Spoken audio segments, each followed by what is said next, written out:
Video को start करते हैं। Pharmaceutical chemistry chapter number 2। तो सबसे पहले हम वॉल्यूमेट्रिक एनालिसिस देखना है, जिसका फंडामेंटल ऑफ वॉल्यूमेट्रिक एनालिसिस, यानी कि वॉल्यूमेट्रिक एनालिसिस में क्या क्या चीजें यूज होती हैं या क्या क्या फार्मूले आते हैं, इसके बारे में सबसे पहले हमें डिस्कशन करना है।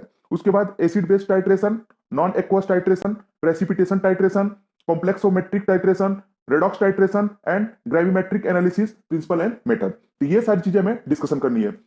वीडियो स्टार्ट करने के पहले आप लोगों को मैं बता दूं कि जो इसका चैप्टर है वो प्रैक्टिकली बहुत ही ज्यादा इंपॉर्टेंट है, यानी कि प्रैक्टिकली ये बहुत ज्यादा इंपॉर्टेंस रखता है। इसलिए इसका अगर आप लोग जो ये थ्योरेटिकल पार्ट है, अगर आप लोग इसका 50% भी कवर कर लेते हैं अच्छे से, अगर आप लोग 50% भी कवर कर लेंगे तो आप लोग प्रैक्टिकल के दौरान इसे 100% कंप्लीट कर सकते हैं।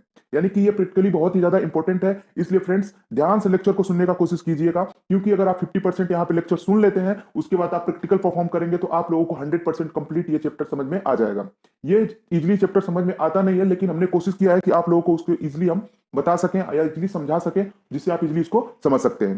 तो चलिए हम स्टार्ट करते हैं चैप्टर पे। तो सबसे पहले हम पढ़ेंगे फार्मास्यूटिकल एनालिसिस, यानी कि जो भी हमें पढ़ना है फार्मास्यूटिकल एनालिसिस के अंतर्गत ही हमें वॉल्यूमेट्रिक एनालिसिस और ग्रेविमेट्रिक एनालिसिस पढ़ना है। मेनली दो चीजें पढ़नी है। इसके अंतर्गत जो भी चीजें पढ़ना है आप लोगों को मैं बताता जाऊंगा। तो सबसे पहले आता है फार्मास्यूटिकल एनालिसिस, यानी कि जो अगर हम फार्मास्यूटिकल कंपनीज में है तो हमें क्या क्या एनालिसिस करना होगा ड्रग को बनाने के लिए। तो ये सारी चीजें हम डिस्कशन करने वाले हैं। Pharmaceutical analysis is the branch of medical chemistry that includes the service of experiment or procedure for purification, identification, determination, and quantitation, characterization of any chemical compound or components। तो सबसे पहले फार्मास्यूटिकल एनालिसिस के अंतर्गत हम क्या करते हैं, यानी कि फार्मास्यूटिकल एनालिसिस एक केमिस्ट्री यानी मेडिकल केमिस्ट्री की वो ब्रांच होती है जिसके अंतर्गत हम किसी भी केमिकल के प्योरिफिकेशन को, आइडेंटिफिकेशन को, डिटर्मिनेशन को और उसकी क्वांटिटी को यानी कि क्वांटिटाइजेशन को, कैरेक्टराइजेशन को और उसके केमिकल कंपोनेंट को जानते हैं। कौन सा केमिकल ड्रग में हम यूज कर रहे हैं, यानी कि उसको हम कैसे प्योरीफाई कर सकते हैं, कैसे आइडेंटिफाई कर सकते हैं, कैसे डिटरमाइन कर सकते हैं, क्वांटाइटेशन कैसे कर सकते हैं, उसका कैरेक्टर क्या होता है। ये सारी चीजें हम फार्मास्यूटिकल एनालिसिस में किसी पर्टिकुलर केमिकल के बारे में हम जानते हैं। और नेक्स्ट पॉइंट अगर देखें, an analyte is chemical reacted with a standard solution of a reagent then it defined. क्या होता है इसमें मेनली, क्या होता है एनालाइट, यानी कि किसी जिस चीज को हमें एनालिसिस करनी है। एनालाइट का मतलब कि जिस चीज को हमें क्या करना है, एनालिसिस करना। मान लीजिए कोई कंपाउंड ए है तो उसको हमें क्या करना है, एनालिसिस करना है। अगर वो उस एक कंपाउंड को हमें एनालिसिस करना है तो किसी दूसरे कंपाउंड के साथ हमें उसका रिएक्शन कराना पड़ेगा। अगर हम उस दूसरे रिएक्शन के साथ रिएक्शन कराएंगे तो बेसिकली क्या होगा, आइए उसको हम समझते हैं। तो उससे क्या होगा, सैंपल की प्योरिटी पता चली जाएगी, यानी कि जो आपने सैंपल ए लिया था उसकी प्योरिटी आप लोगों को पता चल जाएगी। मिक्सचर कंपोनेंट पता चल जाएगा, यानी कि उसमें किस किस टाइप का मिक्सचर मिला हुआ है वो चीज पता चल जाएगी आप लोगों को। सेफ्टी प्रोसीजर, यानी कि उसकी सेफ्टी के लिए हमें क्या क्या करना होगा या क्या क्या करना चाहिए, ये सारी चीजें हमें पता चल जाएगी। फिजिकल एंड केमिकल प्रॉपर्टीज, इसके अलावा फिजिकल और उसकी केमिकल प्रॉपर्टीज जो है वो सारी चीजें क्या होगी, पता चल जाएगी हमें। ठीक है, इसके अलावा अगर आगे बढ़े तो pharmaceutical analysis and quality control both are play a vital role in pharmaceutical manufacturing for ensuring the drug stability, drug compatibility, adverse drug reaction, toxic effect, etc. Due to their involvement, we increase the drug standard, safety, potency and efficacy।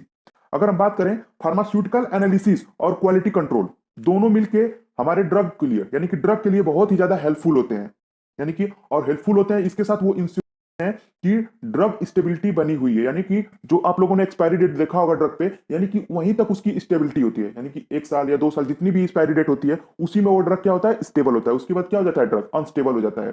ठीक है, उसी को mainly drug stability को जांच करता है। Drug compatibility, drug किस chemical के साथ कंपेटेबल है या किस केमिकल के साथ कंपेटेबल नहीं है, ये सारी चीजें भी बताता है कौन, फार्मास्यूटिकल एनालिसिस और क्वालिटी कंट्रोल। नेक्स्ट अगर बात करें एडवर्स ड्रग रिएक्शन, उस ड्रग का एडवर्स रिएक्शन क्या होगा या टॉक्सिक इफेक्ट क्या होगा, ये भी सारी चीजें कौन बताता है, तो ये फार्मास्यूटिकल एनालिसिस और क्वालिटी कंट्रोल दोनों मिलकर बताते हैं। नेक्स्ट अगर बात करें अब इनके इन्वॉल्वमेंट से, यानी फार्मास्यूटिकल एनालिसिस के इन्वॉल्वमेंट से drug standard, safety, potency and efficacy को भी बताया जाता है।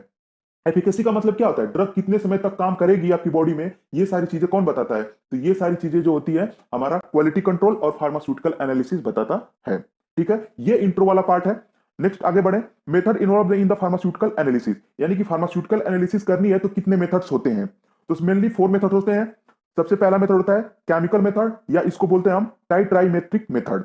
नेक्स्ट होता है बायोलॉजिकल मेथड, थर्ड होता है physical and physico chemical method और फोर्थ होता है फार्मास्यूटिकल मेथड। तो केमिकल मेथड में क्या होता है, केमिकल मेथड में हम जो ड्रग बना रहे हैं उस केमिकल को एनालिसिस करेंगे, एनालिसिस करने के बाद उस केमिकल की फिजिकल प्रॉपर्टीज, केमिकल प्रॉपर्टीज, इसके अलावा बहुत सारी प्रॉपर्टीज को हम डिस्कस करेंगे। नेक्स्ट अगर बात करें बायोलॉजिकल मेथड में, तो बायोलॉजिकल मेथड में हम डिस्कशन करेंगे कि वो किस मतलब बैक्टीरिया व वायरल के लिए कितना कितना वो हार्मफुल है या कितना यूजफुल है, उस हिसाब से हम बायोलॉजिकल मेथड के द्वारा उसको क्या कर सकते हैं, डिटरमाइन करते हैं, या बायोलॉजिकल रिएक्शंस कराते हैं जिससे उसका देखते हैं कब डिग्रेडेशन हो रहा है या नहीं हो रहा है। ये सारी चीजें हम डिस्कस करते हैं बायोलॉजिकल मेथड में। नेक्स्ट अगर बात करें physical and physico chemical method, physical and physical chemical method में क्या डिस्कशन करते हैं, तो देखते हैं कि कोई ड्रग है उसका मॉइस्चर कंटेंट कितना हो रहा है, डेंसिटी क्या होगी, melting point, boiling point, refractive index, specific gravity या विस्कोसिटी, ये सारी चीजें डिस्कस करते हैं किसके अंतर्गत, फिजिकल या फिजिको केमिकल में क्या करते हैं, फिजिकल और केमिकल दोनों को एक साथ मिक्स करके हम स्टडी करते हैं। नेक्स्ट अगर बात करें फार्मास्यूटिकल मेथड, फार्मास्यूटिकल मेथड के अंतर्गत क्या कर सकते हैं, जैसे क्या होता है आप एग्जांपल समझिए, फार्मास्यूटिकल मेथड में क्या किया जाता है, जैसे मान लीजिए पेंसिलिन, बहुत सारे लोगों को पेंसिलिन से क्या होती है, एलर्जी होती है।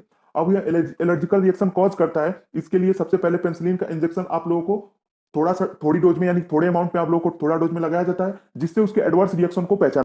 तो ये सारे जो मेथड होते हैं वो फार्मास्यूटिकल मेथड्स होते हैं, यानी कि आप लोगों को यहां तक समझ में आ गया होगा।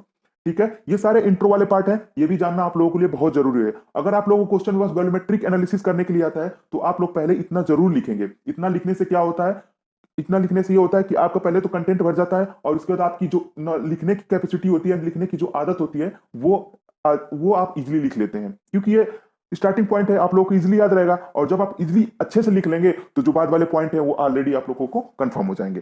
तो नेक्स्ट सबसे पहले बात करें general operators used in analysis. अब हम बात करते हैं फंडामेंटल ऑफ वॉल्यूमेट्रिक एनालिसिस, जो आप लोगों ने देखा था सिलेबस में, फंडामेंटल बताइए। तो फंडामेंटल मतलब बेसिकली उसमें क्या क्या इक्विपमेंट यूज हो रहे हैं या क्या क्या फार्मूलेज यूज हो रहे हैं, ये सारी चीजें बताना होता है।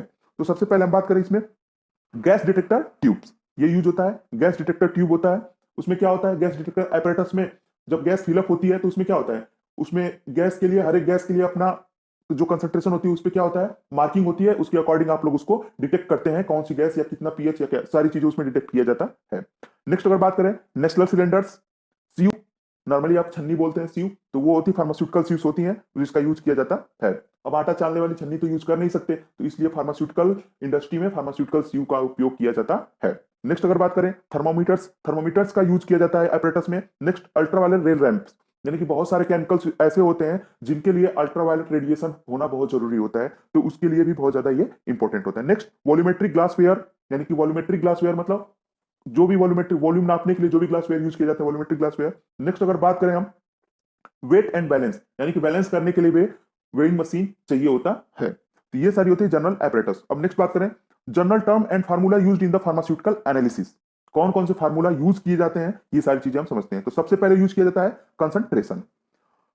The concentration of a chemical substances express the amount of substance present in the mixture, किसी भी मिक्सचर में कोई सब्सटेंस कितना प्रेजेंट है वो किससे दर्शाया जाता है, तो वो कंसंट्रेशन टर्म से दर्शाया जाता है। It is mainly represent in the molar concentration in pharmaceutical, concentration is equal two moles of solute upon volume in litre.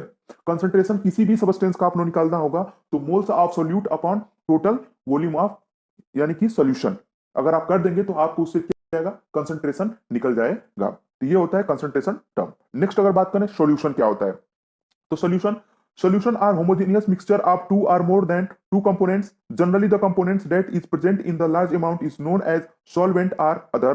One or the more components present in the solution other than solvent are called solute. Solvent determine the physical state in which the solution is exist.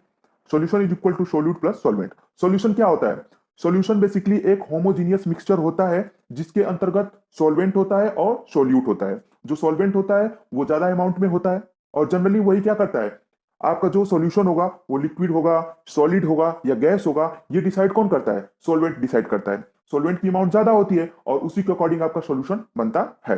कोई भी solution बनाने के लिए आप लोगों को दो चीजें होना बहुत ही आवश्यक है, एक तो सॉल्यूट और दूसरा सॉल्वेंट, दोनों को मिला के ही आप लोगों का सॉल्यूशन बनेगा। तो ये हो गया सॉल्यूशन। नेक्स्ट अब याद रखिएगा होमोजीनियस मिक्सचर। होमोजीनियस मिक्सचर का मतलब होता है कि सिंगल लेयर में, यानी कि हर जगह सेम होना चाहिए। होमोजीनियस मतलब एक समान। जैसे आप लोगों ने छोटी क्लास में पढ़ा होगा, यानी छोटी कक्षा में पढ़ा होगा आप लोगों ने कि पानी और नमक का घोल, पानी और चीनी का घोल, ये क्या है, होमोजीनियस मिक्सचर होता है। जबकि पानी और बालू यानी कि सैंड, वाटर और सैंड का जो मिक्सचर होता है वो क्या होता है, हेट्रोजीनियस मिक्सचर होता है। ठीक है, तो इस हिसाब से वो होमोजीनियस सोल्यूशन कोई भी होगा, ट्रू सोल्यूशन तभी बोला जाएगा जब वो होमोजीनियस मिक्सचर में होगा। ठीक है, यानी कि एक समान होना चाहिए, यूनिफॉर्म होना चाहिए। ठीक है, उसे हम क्या बोलेंगे, सॉल्यूशन बोलेंगे। नेक्स्ट अगर बात करें, कुछ फॉर्मूले हैं जो बहुत ज्यादा ही यूज आते हैं, आप लोगों को इसको भी याद रखना बहुत जरूरी है, क्योंकि कई बार क्वेश्चन पूछे गए हैं। आप लोगों को मेन एग्जाम में अगर थ्योरेटिकल आता है तो उसमें तो नहीं, लेकिन हाँ कई कॉम्पिटेटिव एग्जाम में या कई बार जब आप लोगों के ऑप्शनल, अभी आप कुछ लोगों का जो सेशनल एग्जाम है वो अभी ऑप्शनल हुआ था, मल्टीपल चॉइस क्वेश्चन, उसमें भी बहुत बार ये क्वेश्चन पूछ लिए जाते हैं, डायरेक्ट क्वेश्चन पूछ लिए जाते हैं, तो वो भी आप लोगों को याद रखना बहुत जरूरी होता है। तो सबसे पहले फार्मूला है मास परसेंटेज, यानी कि वेट बाई वेट परसेंटेज। तो इसका फॉर्मूला क्या होता है, यानी कि किसी वेट बाई वेट, यानी कि मास of solute upon mass of solution into 100। अगर आप लोगों को निकालने के लिए आ जाए, कोई सॉल्यूशन दे दे, उसमें निकाल दे मास परसेंटेज, यानी कि W बाई W निकालिए, तो क्या निकालेंगे आप, मास of solute upon mass of solution into 100। जो भी वैल्यू आएगी उतना ही परसेंटेज आपका होगा। कहने का मीन्स, अगर मान लीजिए आपको दे दिया जाए 20% वेट बाई वेट, इसका मतलब यह हुआ कि 20% वेट बाई वेट, यानी कि 20% आप लोगों का क्या है, उसमें पैरासीटामोल मिला हुआ है। टोटल सॉल्यूशन में 20% क्या है, उसमें पैरासीटामोल मिला हुआ है। नेक्स्ट अगर बात करें वॉल्यूम परसेंटेज, यानी वॉल्यूम बाय वॉल्यूम, यानी इसका इसमें मतलब क्या हुआ, volume of solute upon volume of solution into 100। ठीक है, जैसे मान लीजिए कि 20% volume by wait, sorry 20% volume by volume paracetamol syrup, मान लीजिए आप कोई पैरासीटामोल सिरप बना रहे हैं, तो उसमें 20% क्या होगा आपका, तो उसमें 20% जो आपका 100%, उसमें 20% क्या होगा, पैरासीटामोल का लिक्विड होगा, और उसके बाद से जो भी आप सिंपल सिरप बना रहे हैं, चाहे जो भी सिरप बना रहे हैं, उसमें ये होगा, मिक्सचर होगा। Mass by volume percentage, mass by volume यानी कि M/V is equal to mass of solute upon volume of solution into 100। ये इसका मेन फॉर्मूला होगा। आप लोगों को इसका फॉर्मूला जो है हमारे नोट्स में, यानी कि जो भी हमारे नोट्स अपलोड किया है उस पर कंप्लीटली दिया गया है, उस पर समझाया भी गया है, आप वहां से डायरेक्ट इजीली देख सकते हैं फार्मूले को। अगर इस पे आप लोगों को फार्मूला समझाते रहे और क्वेश्चंस भी उस पे आते हैं, अगर कराते रहे, तो उसमें बहुत ज्यादा ही टाइम कंज्यूम हो जाएगा, क्योंकि आप लोगों को बस बेसिकली फार्मूला याद रखना होता है। बहुत इजी क्वेश्चंस आते हैं, ज्यादा टफ क्वेश्चंस नहीं आते हैं, रेगुलर क्वेश्चन आते हैं, आप लोग उसको इजिली कर लेंगे। ठीक है, मोलैरिटी, ये थोड़ा समझने वाला पॉइंट है, इसको ध्यान से समझिएगा आप लोग। मोलैरिटी, मोलैरिटी क्या होती है, तो moles of solute upon litre of solution, यानी कि मोलैरिटी मतलब कि सोल्यूट का आप मोल्स लीजिए अपॉन लीटर ऑफ सॉल्यूशन लीजिए। इसका मतलब जैसे मान लीजिए आपको दे दिया 20 मोलर, 20 मोलर का मतलब ये हुआ कि 20 मोल आपने, मान लीजिए 20 मोलर पैरासीटामोल दे दिया, इसका मतलब कि आप लोगों ने 20 मोल तो आप लोगों ने पैरासीटामोल लिया है, और सॉल्यूशन कितना बनाया है, 1 लीटर का सॉल्यूशन बनाया है, यानी कि 20 moles of paracetamol is present in 1 litre of solution. इसका मतलब ये होगा, ये हो गया मोलैरिटी। नेक्स्ट आता है नॉर्मेलिटी, नॉर्मेलिटी टर्म्स आती है नॉर्मेलिटी। तो नॉर्मेलिटी का मतलब क्या होता है, तो gram equivalent of solute upon litre in solution. ठीक है, ग्राम इक्विवेलेंट लेंगे सोल्यूट का, और अपॉन में लेंगे आप सॉल्यूशन, यानी कि जो भी जितना सॉल्यूशन। जैसे मान लीजिए आप लोग 20 नॉर्मल पैरासीटामोल दे रखा है, इसका मतलब ये हुआ कि 20 ग्राम का जो आपका सोल्यूट होगा, ग्राम इक्विवेलेंट, 20 ग्राम इक्विवेलेंट जो पैरासीटामोल का होगा, वो डिसॉल्व होगा कितने में, 1 लीटर ऑफ सॉल्यूशन में। इसे बोलते हैं नॉर्मेलिटी। और एक टर्म छूट रहा था, मोलैलिटी। मोलैलिटी का मतलब होता है moles of solute upon mass of solvent in KG में। याद रखिएगा, ये बहुत ही ज्यादा इंपॉर्टेंट है, क्योंकि सारे फार्मूला से डिफरेंट है। इसमें क्या होता है, moles of solute upon mass of solvent in KG. इसका मतलब अगर मान लीजिए 20 मोलर पैरासीटामोल, सॉरी 20 मोलर अगर आप लोगों को पैरासीटामोल दे देते, इसका मतलब होगा 20 20 मोल्स ऑफ सोल्यूट प्रेजेंट है 1 केजी ऑफ सॉल्यूशन, यानी कि सॉल्वेंट में। ठीक है, अगर आप 1 केजी का सॉल्वेंट ले रहे हैं, उसमें 20 मोल्स प्रेजेंट हो रहा है किसका, सोल्यूट का। ये हो गया मोलैलिटी। पार्ट पर मिलियंस, पार्ट पर मिलियंस कब यूज किया जाता है, तो पार्ट पर मिलियंस का यूज बेसिकली होता है when the solute is present in trace quantity, जब आपका सोल्यूट ट्रेस क्वांटिटी में प्रेजेंट हो, तब आप यूज करते हैं किसका, पार्ट पर मिलियन का। उसमें क्या किया जाता है, basically weight by weight percentage, volume by volume percentage, volume by weight percentage ही होता है, लेकिन उसमें क्या होगा, 1 मिलियन से इंटू कर दिया जाता है, उसे हम बोलते हैं पार्ट पर मिलियन। यानी कि जो भी आपका सोल्यूशन बन रहा है, जो भी सब्सटेंस बन रहा है, उसको 1 मिलियन में डिफाइन किया जाता है, उसे ही बोलते हैं पार्ट पर मिलियन। ठीक है, नेक्स्ट अगर बात करें मोल फ्रैक्शन, मोल फ्रैक्शन कैसे निकालेंगे, तो मोल फ्रैक्शन बहुत ही इजी है, आप निकाल लेंगे। जैसे मान लीजिए आपने 2 सब्सटेंस लिया, मान आपने ए लिया सब्सटेंस और एक बी लिया, दोनों को मिक्स करके कोई सॉल्यूशन बनाया आपने, तो एक, अब मान लीजिए मोल फ्रैक्शन ऑफ ए निकालना है आप लोग को, mole fraction of A is equal to आप लिखेंगे moles of A upon moles of total solution. ठीक है, इससे क्या निकल जाएगा, मोल फ्रैक्शन निकल के आ जाएगा बी का। अगर उसी प्रकार मोल फ्रैक्शन ऑफ बी निकालना है तो moles of B upon total moles of solution करेंगे आप तो मोल फ्रैक्शन ऑफ बी निकल जाएगा। इससे आप लोगों को मोल फ्रैक्शन भी निकाल सकते हैं। ये सारी चीजें कोई फार्मूलास के बारे में, ये बहुत ही ज्यादा इंपॉर्टेंट फार्मूला है क्योंकि ये बेसिक चीजें हैं, आप लोगों को याद रखना बहुत ज्यादा जरूरी है। चलिए अब मेन टॉपिक पे आते हैं, केमिकल या टाइट्राइमेट्रिक मेथड एनालिसिस करते हैं, कैसे किया जाता है उसको आप समझते हैं। In the chemical analysis, we discuss about the chemical reactions of the chemical component and discuss the chemical properties. It includes many methods. ठीक है, केमिकल एनालिसिस करते हैं, बहुत सारे कंपोनेंट का हम केमिकल एनालिसिस करेंगे। इसमें कौन कौन से मेथड है उसके बारे में हम समझ लेते हैं। तो सबसे पहले है वॉल्यूमेट्रिक एनालिसिस, ग्रेविमेट्रिक एनालिसिस और गैसोमेट्रिक एनालिसिस। ठीक है,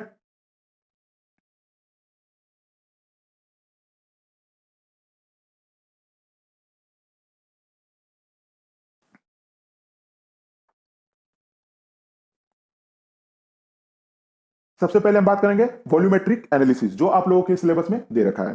तो सबसे पहले अगर बात करें, volumetric analysis is the method of quantitative chemical analysis in which the amount of substance is determined by the measuring the volume that it occupy in different proportion.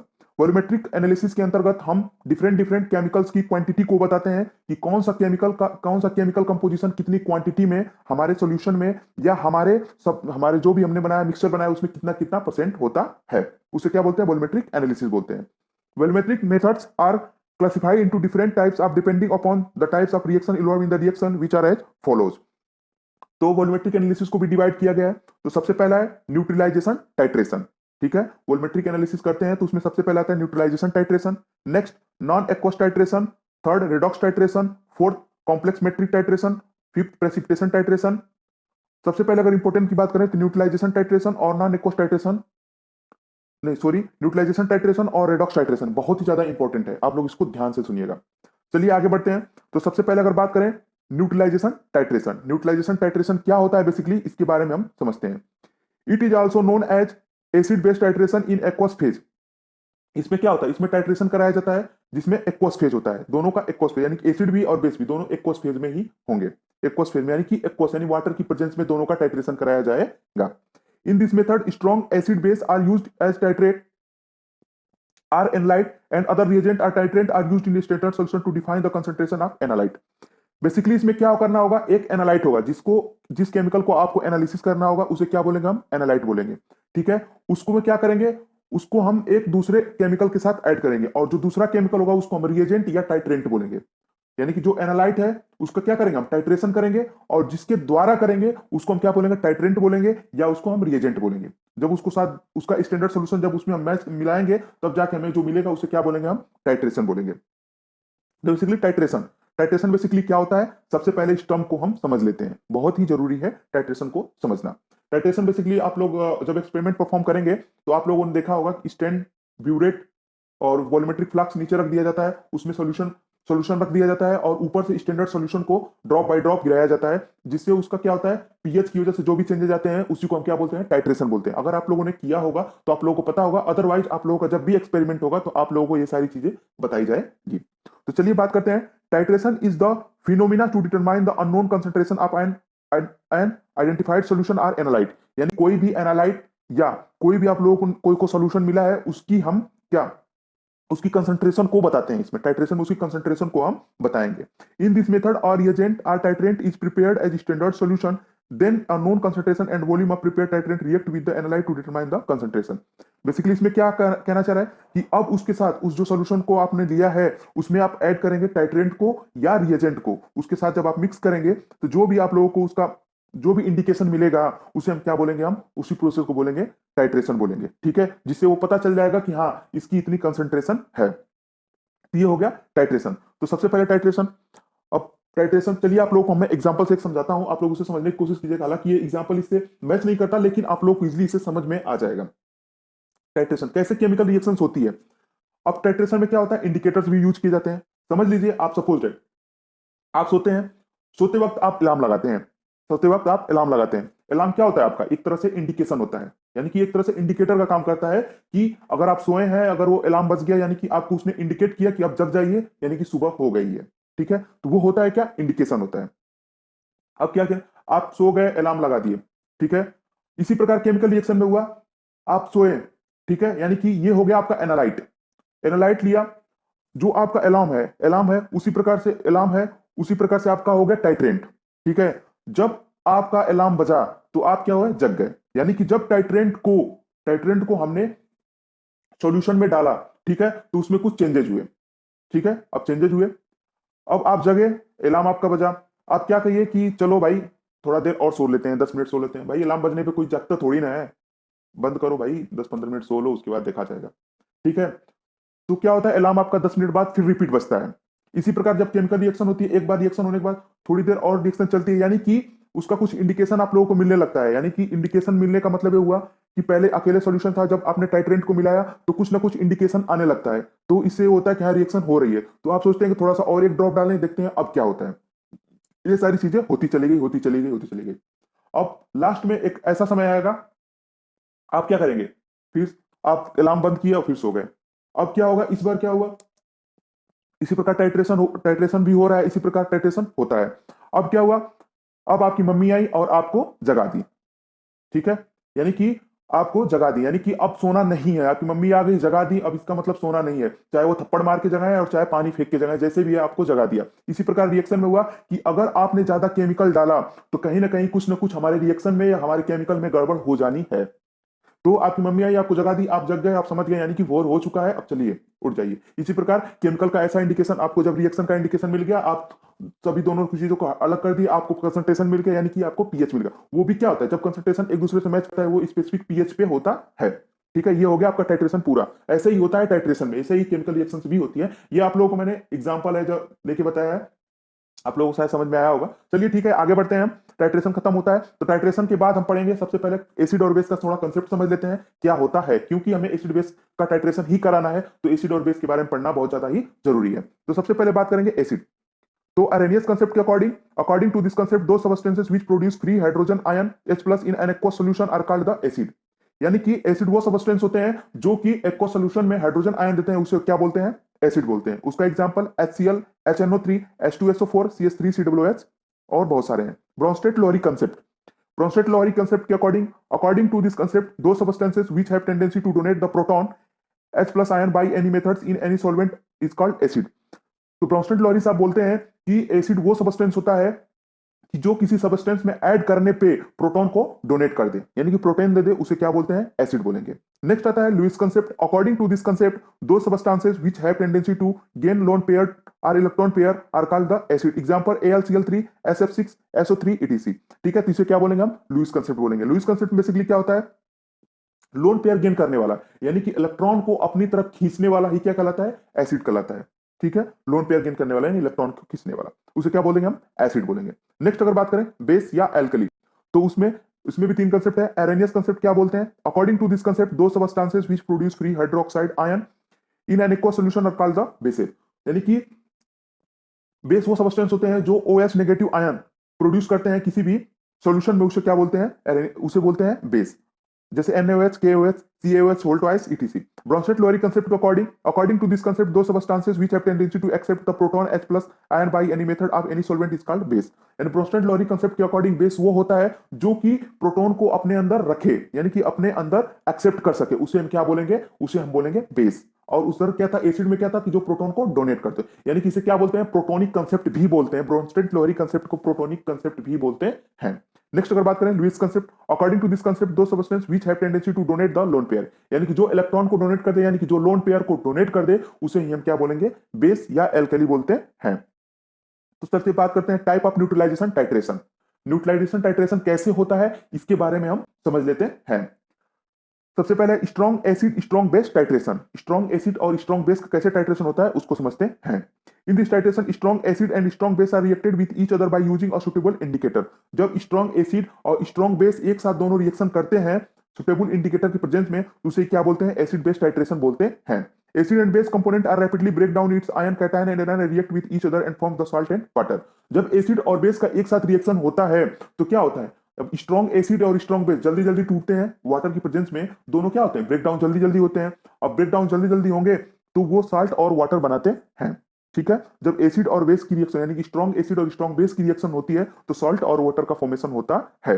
अब देखिए इस ग्राफ से समझते हैं कि कैसे क्या होता है टाइट्रेशन के दौरान। तो सबसे पहले अगर आप ग्राफ को देखते हैं तो पीएच क्या था, लो था, पीएच बहुत कम था। जब एसिड और बेस का धीरे धीरे रिएक्शन हुआ तो पीएच क्या हुआ, बढ़ा, यानी कि दोनों रिएक्शन किए, यानी कि अब न्यूट्रलाइजेशन हो रहा है। पहले एसिड था तो अब एसिड नहीं है, जब बेस के साथ रिएक्ट किया तो अब क्या होने जा रहा है, न्यूट्रलाइजेशन होता जा रहा है, यानी कि एसिडिक एसिडिक नेचर क्या होता जा रहा है, कम होता जा रहा है, और बेसिक नेचर क्या होता जा रहा है, बढ़ता जा रहा है। अब कुछ समय पे जाने के बाद क्या होगा, वो न्यूट्रलाइजेशन, यानी कि यहाँ पे पीएच क्या हो जाएगा 7, यानी कि इसे क्या बोलेंगे, इक्विवेलेंट पॉइंट। तो initially slow rise in pH, पहले अगर आप टाइट्रेशन कराते हैं तो पहले धीरे धीरे पीएच क्या होगा, पीएच इंक्रीज होगा, फिर उसके बाद से शार्पली इंक्रीज हो जाएगा, शार्पली इंक्रीज हो जाएगा और 7 पे जाकर क्या हो जाएगा धीरे धीरे, अब वहां से क्या हो जाएगा, स्लो इंक्रीज होगा पीएच, ठीक है।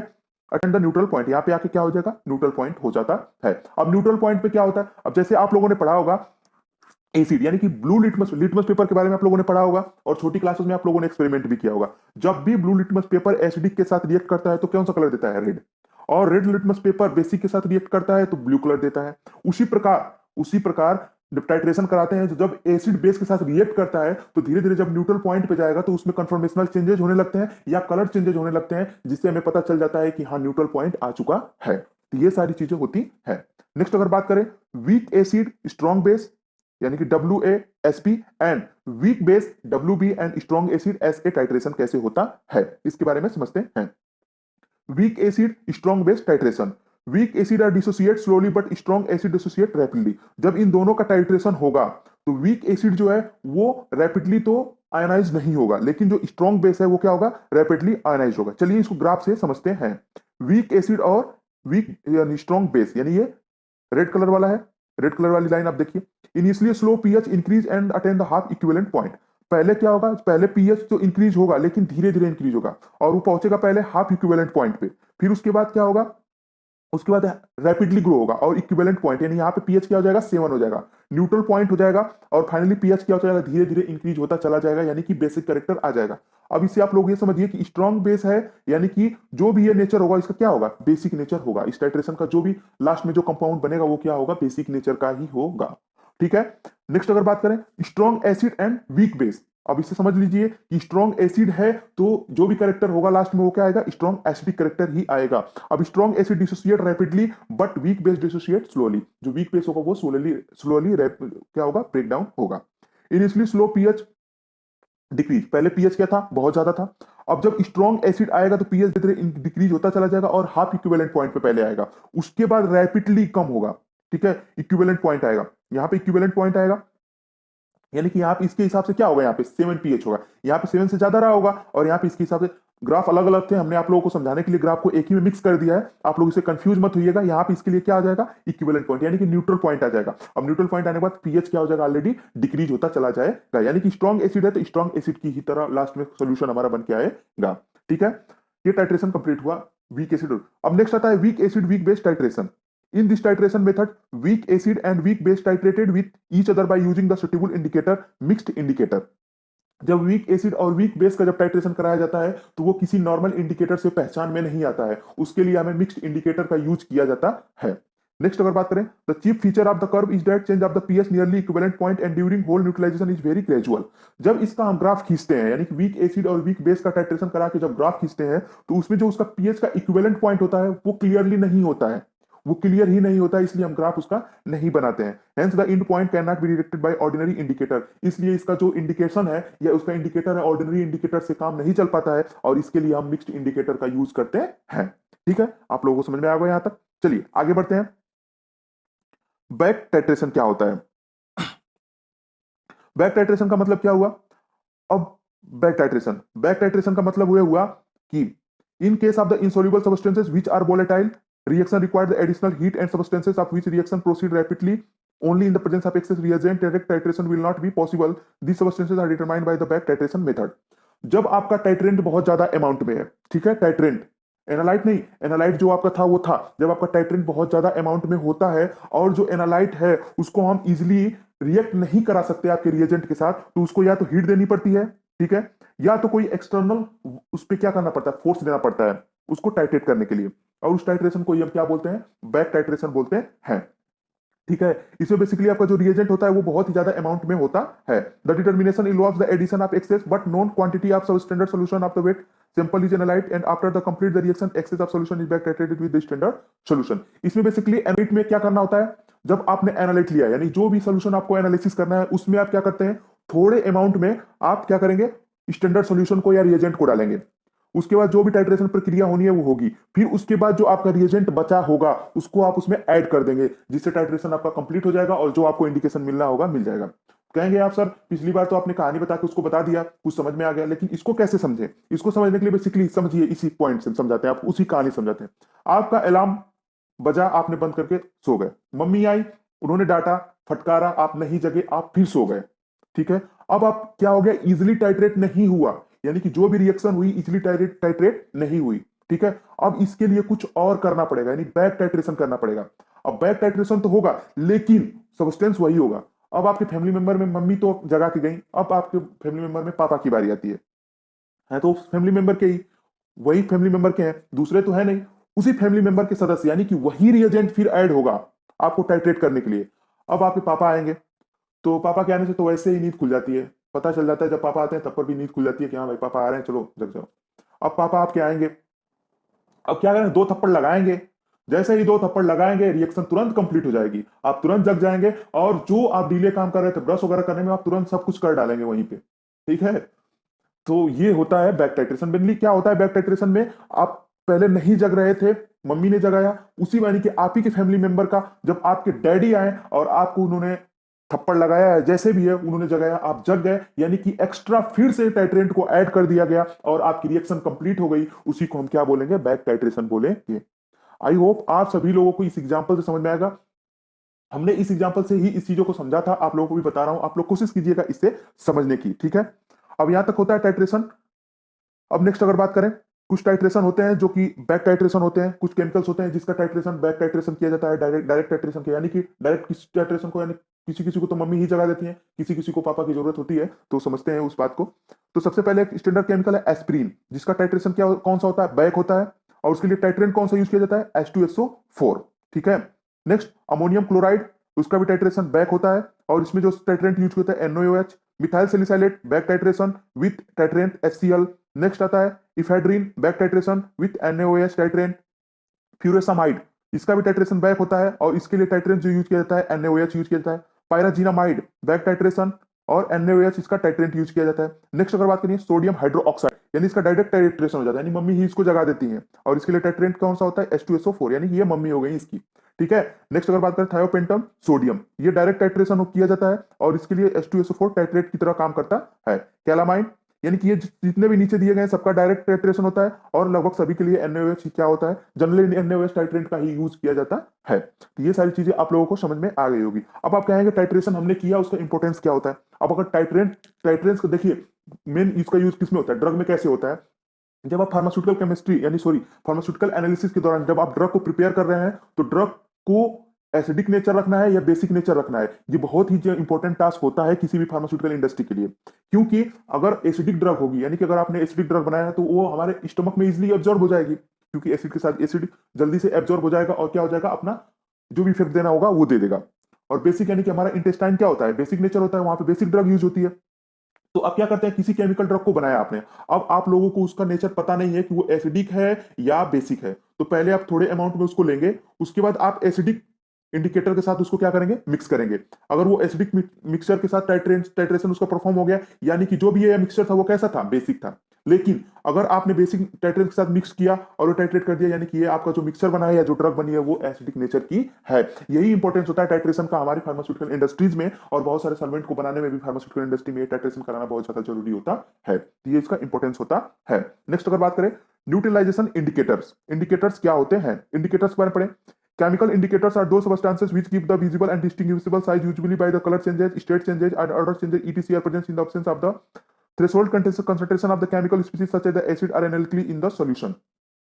वही जैसे आप लोगों ने एल्कली एसिड लिया है, अब एसिड के पहचानना है हमें, तो आप इंडिकेटर डालेंगे उसमें। अब आपका इंडिकेटर जो होगा रिएक्ट करेगा उस एसिड के साथ, अब उसमें कलर चेंज होगा, या तो वो कलर चेंज कर देगा, या उसमें से उसका स्टेट चेंज कर देगा, यानी स्टेट चेंज करने में या तो प्रेसिपिटेट कर देगा, उसको प्रेसिपिटेट बना देगा, या कुछ भी कर सकता है, या गैसियस फॉर्म में चेंज कर सकता है, यानी कि जिससे बहुत सारे स्मेल आ सकते हैं। तो ये सारी चीजें करता है इंडिकेटर, जिससे हमें ये पता चल जाता है कि हाँ केमिकल रिएक्शन होती है।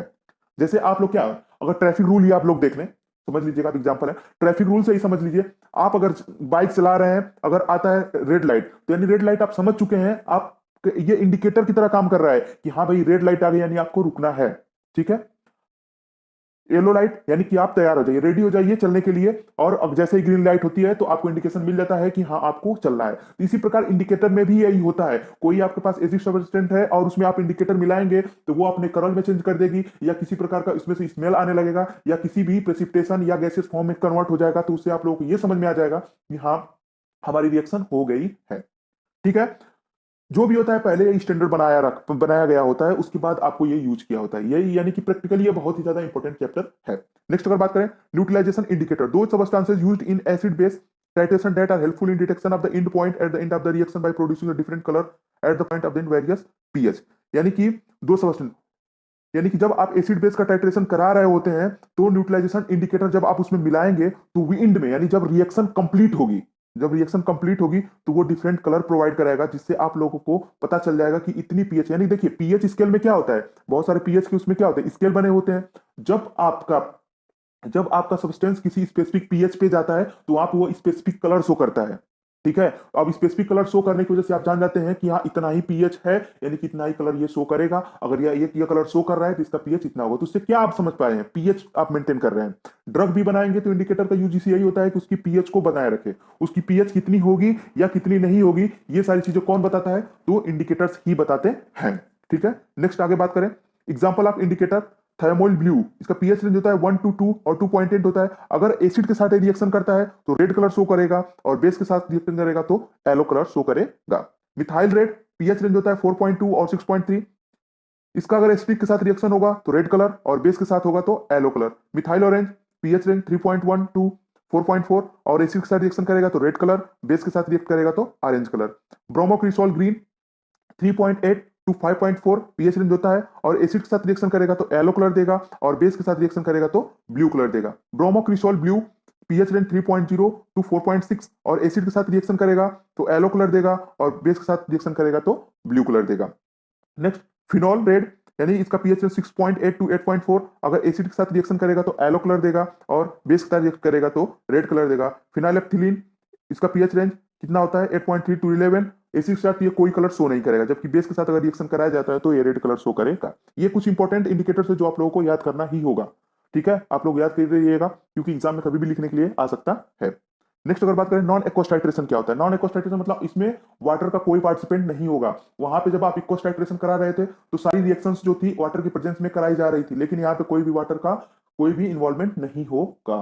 तो समझिए इसको, non aqueous titration is the most common titration procedure used in the pharmaceutical assays, serves the double purpose as it's suitable for the titration of the weak acid and weak bases and provides a solvent in which the organic compounds are soluble। तो acidic जो यानी कि जो आप aqueous titration करा रहे थे उसमें strong acid strong base, strong acid weak base, week acid strong base, ये सारी चीजें यूज कर सकते हैं। लेकिन नॉन एक्वस टाइट्रेशन में आप वीक एसिड और वीक बेस का टाइट्रेशन कराएंगे विथ विथ ऑर्गेनिक कंपाउंड्स के साथ, यानी जो भी आपका इंडिकेटर होगा वो कौन सा होगा, ऑर्गेनिक नेचर का ही होगा। उसे क्या बोलेंगे हम, नॉन एक्वस टाइट्रेशन ही बोलेंगे। Next, water is the most common solvent used in the volumetric titration because due to the amphoteric nature, common availability, low cost and solubilising capacity. आप लोगों ने एक्वस में वाटर का बहुत ज्यादा यूज किया था सॉल्वेंट के रूप में। क्यों यूज किया, क्योंकि वो एम्फोटेरिक नेचर का होता है। एम्फोटेरिक नेचर का मतलब एसिड और बेस दोनों की तरह बिहेव करता है। कॉमन अवेलेबिलिटी, कॉमनली वो अवेलेबल हो जाता है। लो कॉस्ट और सॉल्युबलाइजिंग कैपेसिटी बहुत ज्यादा होने के कारण उसका हम यूज किए थे। लेकिन हम नॉन एक्वस टाइट्रेशन में वाटर का यूज नहीं करेंगे, इसमें ऑर्गेनिक इंडिकेटर्स का यूज किया जाएगा। तो सबसे पहले बात करें, व्हेन एन एसिड और base is be used they have to be dissolve in water to achieve the desired concentration. समझ चुके हैं आप लोग। If the acid and base is relatively weak then it will not compete effectively with water for the electron proton. अब इसमें water क्यों नहीं लिया जाता है, क्यों नहीं लिया जाता है, क्योंकि वीक एसिड और वीक बेस होगा तो वाटर को ये कंपीट नहीं कर पाएगा जब तक ये ब्रेक डाउन होंगे, यानी कि जब तक वीक एसिड और वीक बेस ब्रेक डाउन होंगे उससे पहले वाटर ब्रेक डाउन हो जाएगा और वो सारी रिएक्शंस कर डालेगा वो। ठीक है, तो आपका कोई मतलब नहीं निकलेगा। ठीक है, यही कहना चाहता है ये पॉइंट कि अगर आपका वीक एसिड और वीक बेस है तो वो ब्रेक डाउन इजिली होगा नहीं, उसके पहले वाटर ब्रेक डाउन हो जाएगा और वो क्या सारी की सारी केमिकल रिएक्शन को परफॉर्म कर जाएगा, जिससे इसका कोई मतलब नहीं निकलेगा। जैसे reaction H2O plus H plus ion, अगर H plus ion competes with RnH2, ये क्या है, एक एसिड है। अब H प्लस ये भी है, H प्लस ये भी है। जब H2O के साथ बनाते हैं तो H3O आयन पॉजिटिव बना लेगा और ये क्या बना लेता है, RnH3 पॉजिटिव। ये बनना चाहिए, लेकिन अगर आपका वीक एसिड होगा तो सबसे पहले यही बन जाएगा। ठीक है, अगर ये बन जाएगा तो कोई मतलब ही निकलेगा टाइट्रेशन का। टाइट्रेशन में मेनली आपको ये बनाना होता है, तो ये आप मतलब नहीं निकलेगा। इसी प्रकार वीक बेस के साथ देखा जाए तो H2O प्लस बेस, कोई H2O है, अब वो बेस के साथ रिएक्शन का तो OH नेगेटिव पहले आ जाएगा और BH पॉजिटिव ये बना लेगा। लेकिन अगर मान लीजिए एक्चुअल में किसी बेस के साथ आप रिएक्शन करा रहे हैं, ये तो कोई सब्सटेंस था, लेकिन अगर किसी बेस के साथ आप रिएक्शन करा रहे हैं तो उससे पहले ROH नेगेटिव तो वो बनाएगा जरूर, लेकिन इससे पहले क्या बनाएगा, वाटर OH नेगेटिव में ब्रेक डाउन हो जाएगा, जिससे आपकी पूरी रिएक्शंस खराब हो जाएंगी। ठीक है, इसलिए वाटर का यूज नहीं किया जाता है। अब इसमें यूज किया जाता है ऑर्गेनिक सॉल्वेंट्स का। तो solvents used in the non aqueous titration, non aqueous titration में कौन कौन से सॉल्वेंट्स यूज किए जाते हैं, तो इसके बारे में हम डिस्कशन कर लेते हैं। Generally organic solvents are used in the non aqueous titration, यानी कि ऑर्गेनिक सॉल्वेंट को यूज किया जाता है।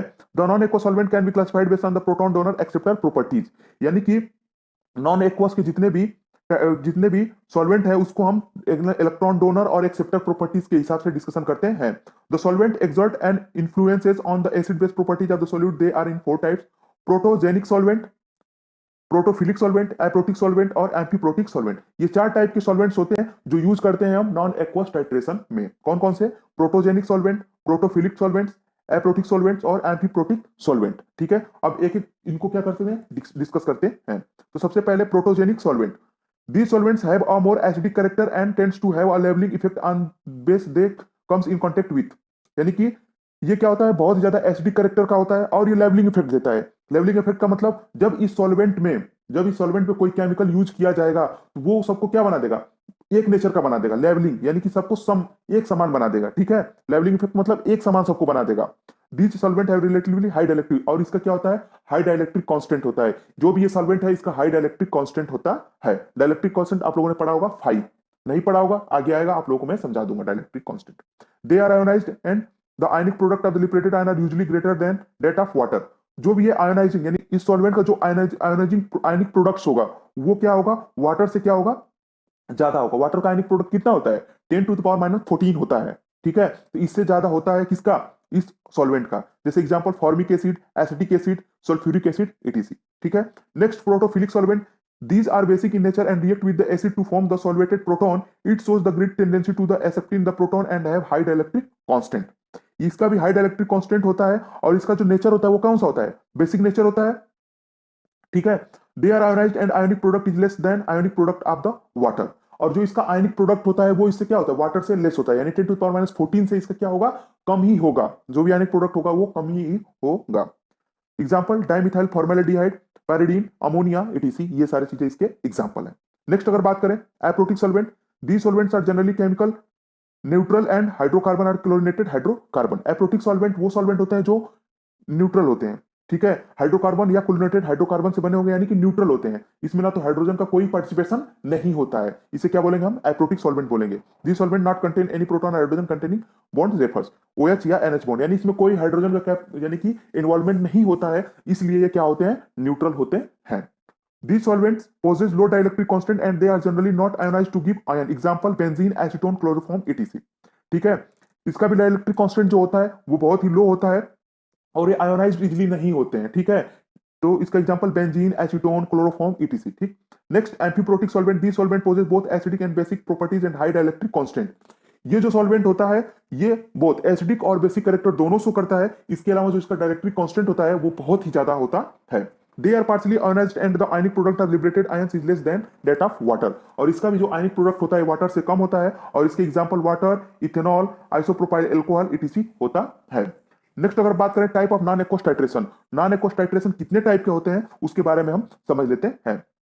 Non aqueous titration of weak base. Weak base acidic acid is a very weak proton acceptor and thus does not compete effectively with the weak base for proton. Only very strong acid will protonate acetic acid appreciably according to the equation। so यानी जो acidic acid होता है वो इतना week होता है कि खुद अपने आप प्रोटॉन को डोनेट नहीं कर सकता है। ठीक है, अब खुद प्रोटॉन को डोनेट नहीं कर पाएगा तो किसी बेस के साथ रिएक्शन क्या करेगा, अब रिएक्शन के साथ नहीं कर सकता, इसलिए इसको ब्रेक डाउन करने के लिए कौन आता है, परक्लोरिक एसिड को यूज किया जाता है। परक्लोरिक एसिड का यूज किया जाता है, जिससे क्या बना लेता है, ये आयंस में कन्वर्ट हो जाता है। इसका फार्माकोपियल एक्शन, एड्रेनालिन, जो हमारा एड्रेनालिन केमिकल होता है, यानी जो भी मेडिसिन बनाई जाती है एड्रेनालिन की, उसमें इसका यूज किया जाता है, इस टाइट्रेशन का यूज किया जाता है एड्रेनालिन बनाने में। Metronidazole, codeine, amitriptyline HCl, lignocaine HCl, quaternary amine salt such as neostigmine bromide and pancuronium bromide का बनाने में इसका यानी कि नॉन एक्वस टाइट्रेशन कराया जाता है। Orchid blue, quinaldine, red and crystal violet are used as the indicator in this type of titration. In this type of titration में ऑर्किड ब्लू, क्विनोलिडीन, रेड और क्रिस्टल वायलेट इंडिकेटर की तरह use किया जाता है। नेक्स्ट अगर बात करें non aqueous titration of weak acid, अब ये क्या था, वीक बेस का था, अब वीक एसिड का। For non-aqueous titration, weak acid and solvents such as the alcohol. Alcohol as the aprotic solvent is used does not compete strongly with the weak acid for the proton donation. इसमें क्या होता है, इतना ज्यादा weak acid होता है कि वो प्रोटॉन डोनेशन में पार्टिसिपेट ही नहीं कर पाता है। Typically titrant are lithium methoxide, इसके लिए क्या यूज किया जाता है, तो लिथियम मेथॉक्साइड इज मेथेनॉल और tetrabutyl ammonium hydroxide is used dimethyl formamide use किया जाता है। Non aqueous titration of acidic group is carried out in the pharmacopoeial assay barbiturates, uracil and sulphonamides, यानी कि जो भी है एक्वस का यानी non aqueous titration acidic group में, तो इसमें कौन कौन सा केमिकल कम होता है, बार्बिचुरेट्स, यूरासिल्स एंड सल्फोनामाइड, जितनी भी कैटेगरी की ड्रग्स होती हैं उनका non aqueous titration weak acid की तरह होता है। नेक्स्ट अगर बात करें, for the end point detection में be carried out with the thymol blue as an indicator, तो इसमें थाइमोल ब्लू का इंडिकेटर के रूप में यूज किया जाता है। मैंने आप लोगों को बताया था कि ये जो भी टॉपिक है, जब तक आप इसका प्रैक्टिकल नहीं करेंगे आप लोग को इजीली नहीं समझ में आएगा। लेकिन हाँ, आप लोग कोशिश कीजिएगा कि कम से कम एटलीस्ट 50% तो आप लोग इस लेक्चर से समझ लें। अगर आप 50% समझ लेते हैं तो आप लोग प्रैक्टिकल में 100% समझ जाएंगे, ये गारंटी है। ठीक है, नेक्स्ट आगे बात करें, रेडॉक्स टाइट्रेशन क्या होता है। ठीक है, रेडॉक्स टाइट्रेशन के बारे में बात करेंगे। तो chemical titration in which both the oxidation reduction reaction is employ is known as redox titration or oxidation reduction titration। जब ऑक्सीडेशन और रिडक्शन रिएक्शन दोनों होगी एक साथ तो उसे हम क्या बोलेंगे, रेडॉक्स टाइट्रेशन बोलेंगे। ठीक है, सबसे पहले ऑक्सीडेशन रिएक्शन क्या होता है। Oxidation reaction is defined as the addition of oxygen, loss of electron, removal of hydrogen is known as oxidation reaction. Oxidation reaction basically क्या होता है, जब ऑक्सीजन का मान लीजिए कोई भी केमिकल रिएक्शन हो रही है, कोई भी सब्सटेंस, मान लीजिए कोई ए सब्सटेंस है, अगर उसमें ऑक्सीजन का एडिशन हो रहा है या इलेक्ट्रॉन का एडिशन हो रहा है या उसमें से हाइड्रोजन रिमूव हो रहा है, तो उसे हम क्या बोलेंगे, ऑक्सीडेशन बोलेंगे। जब भी आपका कोई केमिकल रिएक्शन कराएं, अगर उसमें किसी केमिकल में ऑक्सीजन जुड़ जाए या इलेक्ट्रॉन जुड़ जाए या उसमें से हाइड्रोजन रिलीज हो जाए, तो उसे क्या बोलेंगे आप, ऑक्सीडेशन बोलेंगे। अभी आप लोगों को एक केमिकल रिएक्शन से मैं समझाऊंगा ऑक्सीडेशन क्या होता है। Next, reduction reaction. Reduction reaction is defined as removal of oxygen, gain of electron, addition of hydrogen is known as यहाँ पे रिडक्शन रिएक्शन होगा, बना लीजिएगा आप लोगों को, रिडक्शन रिएक्शन होगा। तो रिडक्शन रिएक्शन में क्या होता है, ऑक्सीजन का लॉस होना, यानी कि मान लीजिए कोई सब्सटेंस ए है, उसमें से अगर ऑक्सीजन लॉस हो रहा है, हाइड्रोजन ऐड हो रहा है या इलेक्ट्रॉन का क्या हो रहा है, एडिशन हो रहा है। ठीक है, तो उसे क्या बोलेंगे आप, रिडक्शन रिएक्शन बोलेंगे। ठीक है, अब एग्जांपल से समझते हैं, जैसे MnO4 negative plus I negative MnO, Mn2 positive होगा प्लस I2 होगा। ठीक है, MnO4 नेगेटिव, अगर Mn का इसमें ऑक्सीडेशन नंबर निकालेंगे आप तो कितना होगा आप, +7 में, यानी यहाँ पे जो मैग्नीशियम है, सॉरी मैग्नीज है, वो किसमें है, +7 में है। ठीक है, +7 में है और ये I नेगेटिव यानी कि ये -1 में है, इसका ऑक्सीडेशन नंबर कितना है, -1 में है। अगर यहाँ पे देखें तो Mn+2 में चला गया और जो आयोडीन था वो 0 में चला गया, यानी इसका तो क्या हो गया, Mn+2 में चला गया यानी कि इसका कम हुआ ऑक्सीडेशन नंबर, यानी कि ये रिडक्शन हुआ इसका, और ये -1 से प्लस में चला गया यानी इसका क्या होगा, आयोडीन का ऑक्सीडेशन हो गया। ठीक है, आयोडीन का क्या होगा, ऑक्सीडेशन होगा। अगर आप लोगों को हमें रिप्रेजेंट करके ब्लैक बोर्ड नहीं पढ़ा होता तो आप लोग मैं इजिली इसको समझा देता आप लोग क्या है, लेकिन फिर भी मैं बता रहा हूँ, आप लोग समझने की कोशिश कीजिएगा कि Mn का अगर आप ऑक्सीडेशन नंबर निकालेंगे तो इसमें +7 में आएगा और यहाँ पे आ गया +2 में, अब +2 में आ गया यानी कि इसका क्या हो गया, रिडक्शन हो गया। आयोडीन -1 में था और ये 0 में चला गया यानी कि इसका क्या हो गया, ऑक्सीडेशन हो गया। तो ये हो गया ऑक्सीडेशन रिडक्शन रिएक्शन। नेक्स्ट अगर बात करें, oxidizing agent. Oxidizing agent are defined as substances containing an atoms or ion which accept an electron during the reaction and result in either decrease in their positive valency or increase in their negative valency। Oxidizing agent वो agent होते हैं जो किसी substance, ठीक है, जो किसी substance से इलेक्ट्रॉन को एक्सेप्ट करते हैं, ठीक है, during the reaction and result either decrease in their positive valency. ठीक है, or increase in their negative valency, उसे क्या बोलेंगे? ऑक्सीडेशन बोलेंगे। यानी कि ऑक्सीडाइजिंग एजेंट वो एजेंट होंगे जो किसी सब्सटेंस का ऑक्सीडेशन नंबर यानी कि ऑक्सीडेशन नंबर बढ़ाएंगे, यानी उसके पॉजिटिव वैलेंसी को क्या करेंगे? डिक्रीज करेंगे। ठीक है। विच एक्सेप्ट एन इलेक्ट्रॉन, यानी कि ऑक्सीडाइजिंग एजेंट वो एजेंट होंगे विच एक्सेप्ट एन इलेक्ट्रॉन, जब वो एक्सेप्ट करेंगे इलेक्ट्रॉन को तो क्या होगा? अगर इलेक्ट्रॉन को एक्सेप्ट करेंगे तो उनके ऊपर जो नेगेटिव वैलेंसी होगी वो क्या होगी? वो इंक्रीज होगी। और जो यानी कि और पॉजिटिव वैलेंसी होगी तो वो क्या होगी? डिक्रीज होगी। अभी आप लोगों को एग्जांपल से मैं समझाता हूं। रिड्यूसिंग एजेंट क्या होता है? Reducing agent are defined as a substance containing an atom ion which loses an electron during the reaction. Reducing agent क्या होता है? तो रिड्यूसिंग एजेंट में क्या होता है कि उसमें क्या होती है कि इसकी पॉजिटिव वैलेंसी क्या होती है? इंक्रीज होती है। या तो पॉजिटिव वैलेंसी इंक्रीज होगी या उसकी नेगेटिव वैलेंसी क्या होगी? डिक्रीज होगी। अब मान लीजिए दो फ्रेंड्स हैं, एक के पास 2 पेन है और दूसरे फ्रेंड्स के पास 2 पेन है, यानी कि दोनों अभी +2 में है, ये भी +2 में है, +2 में है। अब क्या था? दूसरा फ्रेंड था, वो थोड़ा चालाक निकला और उसने क्या किया? आपसे एक पेन मांगा। आप उसको एक पेन दिया। अगर आप उसको एक पेन दे देते हो तो आप चले गए किसमें? +1 में। ठीक। अब उसके पास एक पेन और ऐड हो गई तो वो किसमें चला गया? +3 में चला गया। यानी कि आप क्या हुए? अगर आप ऑक्सीडाइजिंग एजेंट हैं तो आपकी जो पॉजिटिव वैल्यू थी उसमें क्या हुआ? कमी आई, यानी कि पॉजिटिव वैलेंसी में आप कमी हुए, लेकिन नेगेटिव वैलेंसी आपकी बढ़ गई ना। नेगेटिविटी में आप बढ़ गए। आप समझिए, नेगेटिविटी में आप बढ़ गए। ये ऐसा होता है इलेक्ट्रॉन्स के साथ। तो मेनली आप पॉजिटिव वैलेंसी के साथ समझिए, पॉजिटिव वैलेंसी आपकी क्या हुई? कम हो गई, लेकिन आपके दूसरे मित्र की जो पॉजिटिव वैलेंसी होगी वो क्या होगी? इंक्रीज होगी। यानी कि ऑक्सीडाइजिंग एजेंट वो एजेंट होते हैं जो अपने आप को तो रिड्यूस कर लेते हैं, लेकिन जो आगे वाला सब्सटेंस है उसको क्या कर देते हैं? ऑक्सीडाइज कर देते हैं। हिंदी में आप समझिएगा, ऑक्सीडाइजिंग एजेंट का मतलब वो एजेंट जो अपने आप को रिड्यूस कर दे और दूसरे सब्सटेंस को क्या कर दे? ऑक्सीडाइज कर दे, उसी को हम क्या बोलेंगे? ऑक्सीडाइजिंग एजेंट बोलेंगे। अब रिड्यूसिंग एजेंट, दो फ्रेंड्स, यानी कि उसके पास +2 है और आपके पास भी +2 है, दो दो पेन है आपके पास। अब आप इस बार सोचे कि वो बहुत चालाक बनता है, इस बार मैं चालाक बनूंगा, और आपने क्या किया कि आपने उससे एक पेन मांगा। अब आपने उससे एक पेन मांगा तो आप हो गए +3 में, वो चला गया +1 में। यानी उसकी पॉजिटिव वैलेंसी में क्या हुई? कमी हुई, लेकिन आपकी पॉजिटिव वैलेंसी में क्या हुई? बढ़ोतरी हो गई। आप की पॉजिटिव वैलेंसी इंक्रीज हो गई। यानी कि रेड्यूसिंग एजेंट वो होते हैं जो खुद को ऑक्सीडाइज कर दे और दूसरे को क्या कर दे? रेड्यूस कर दे, उसी को हम बोलते हैं रेड्यूसिंग एजेंट। ठीक है। एग्जाम्पल से आप लोगों को समझ में आया होगा। बहुत ही इंपॉर्टेंट कंसेप्ट है, इसको समझने की कोशिश कीजिएगा आप लोग। ठीक है। इतना इजीली समझाया, आप लोगों को समझ में आ जाना चाहिए कि क्या होता है बेसिकली ऑक्सीडाइजिंग एजेंट और रेड्यूसिंग एजेंट क्या होता है। नेक्स्ट अगर बात करें theory of redox titration. Reduction potential is a measure of how thermodynamically favourable it is the compound to gain electrons. Reduction potential क्या होता है? अब उसको कैसे बताया जाता है? रिडक्शन पोटेंशियल यानी रिडक्शन पोटेंशियल मतलब की चालाकी, समझ लीजिएगा। रिडक्शन पोटेंशियल मतलब कितना कौन चालाक होता है, तो कितना क्या होगा उसके बारे में समझना। गेन, जब आप इलेक्ट्रॉन को गेन करेंगे उतना ही आपका रिडक्शन पोटेंशियल होगा। A high positive value for a reduction potential indicates that a compound is readily reduced and consequently is a strong oxidizing agent that is removes electron from the substance with lower reduction potential। यानी कि अगर मान लीजिए किसी का reduction potential high positive यानी positive value में है, यानी कि रिडक्शन पोटेंशियल उसका ज्यादा है, यानी कि वो रिड्यूस जल्दी हो जाएगा, लेकिन दूसरे को क्या करेगा? ऑक्सीडाइज कर देगा। ठीक है। Strong oxidizing agent that remove electron from the substance with the lower redox potential, यानी कि जिसका लोअर रेडॉक्स पोटेंशियल उसको क्या करेगा? ऑक्सीडाइज कर देगा। ठीक। The oxidized and the reduced form of the substance is known as the redox pair. अब जो ऑक्सीडाइजेशन और रिडक्शन जो भी पेयरिंग बनेगी उसे क्या बोलेंगे? रेडॉक्स पेयर बोलेंगे। कुछ इंपॉर्टेंट रेडॉक्स पोटेंशियल दिया गया है, उसको आप समझ लेते हैं। जैसे Ce4 पॉजिटिव जब Ce3 पॉजिटिव में गया यानी कि, तो उसमें कितना लगता है? उसका पोटेंशियल कितना होता है? 1.61 वोल्ट होता है। इसी प्रकार कुछ important Fe3 plus Fe2 plus में जाता है 0.771 होता है। और अगर बात करें H प्लस की तो H प्लस का रिडक्शन पोटेंशियल कितना होता है? 0 होता है।